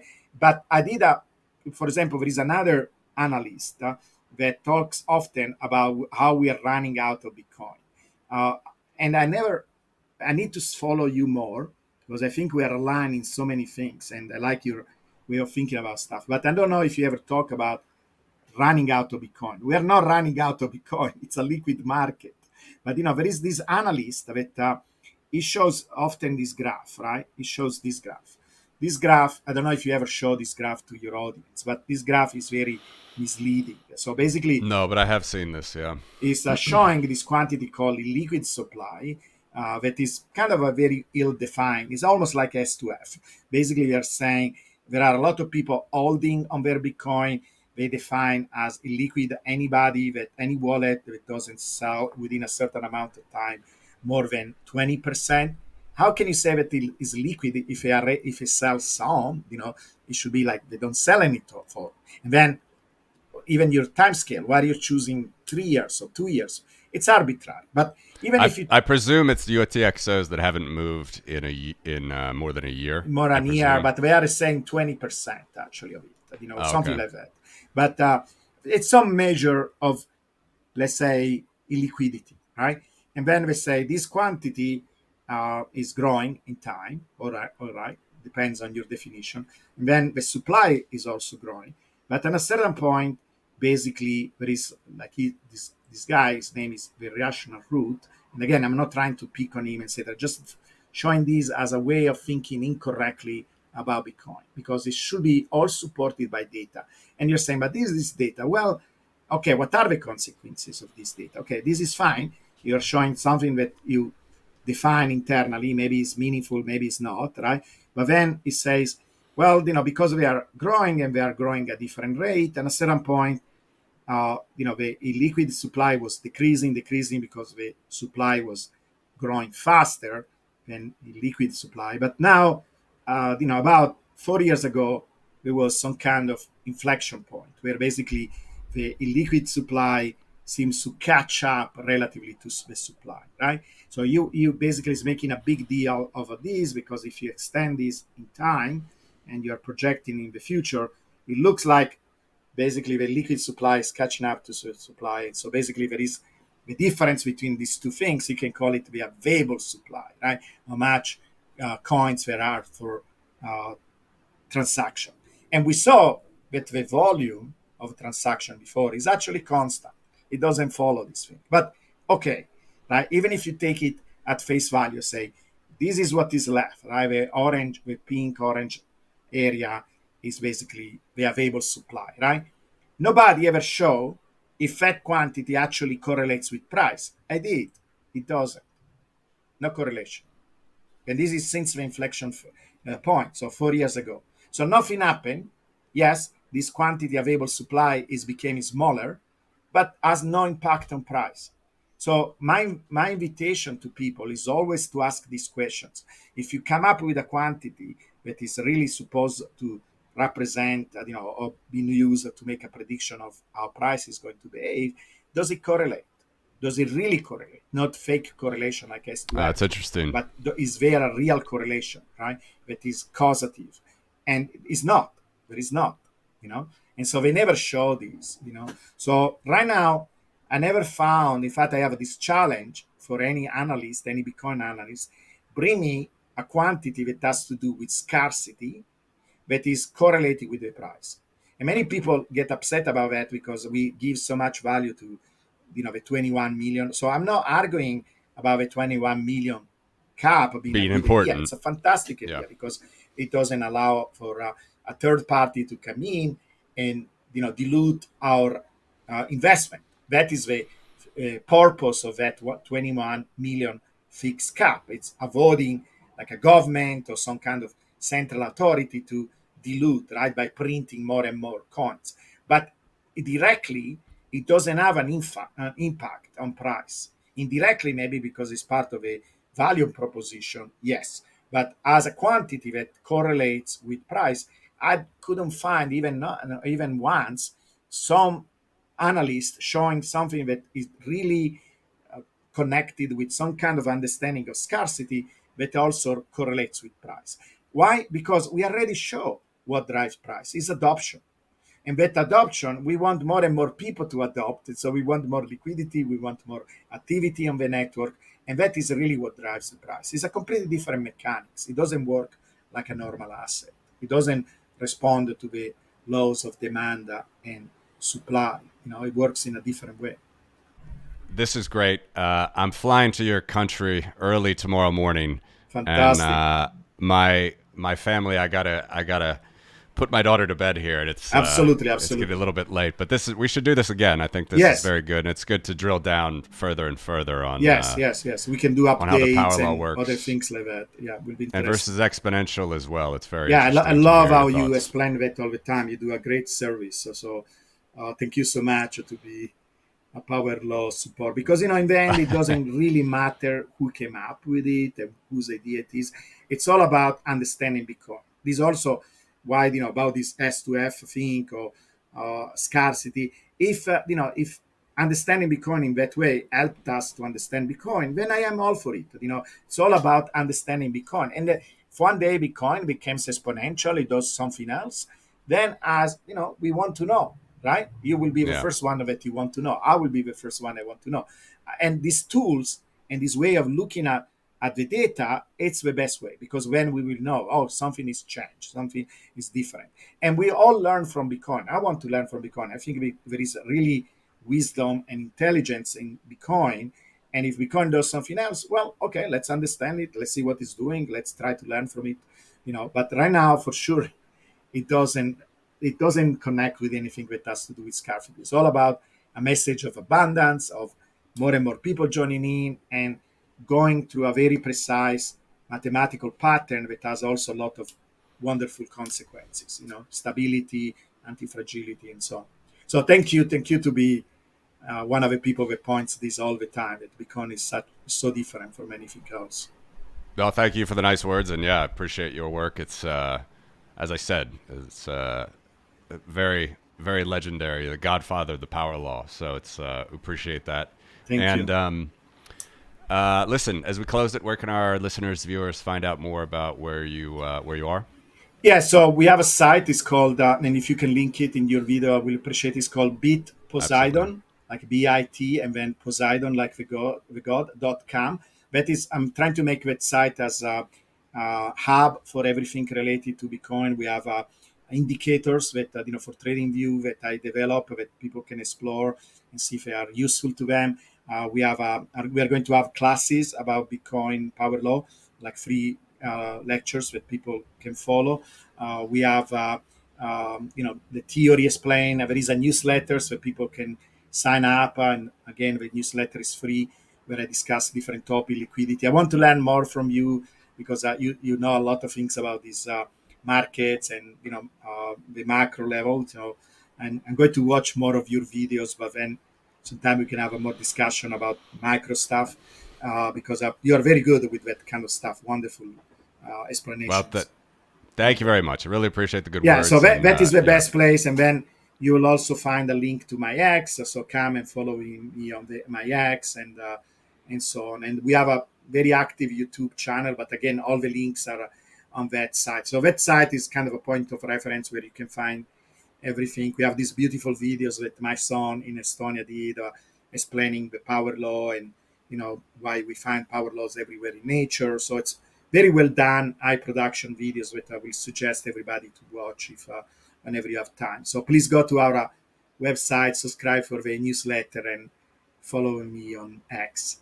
To continue the conversation. wonderful. We'll have to get together sometime when you're up in Estonia then, so close. Yes. All right. Thank you, Giovanni. Really Thank appreciate you, it. Have a Matthew. good I one. really appreciate. Thank you so much for all what you do. All Thank right. you. Bye-bye.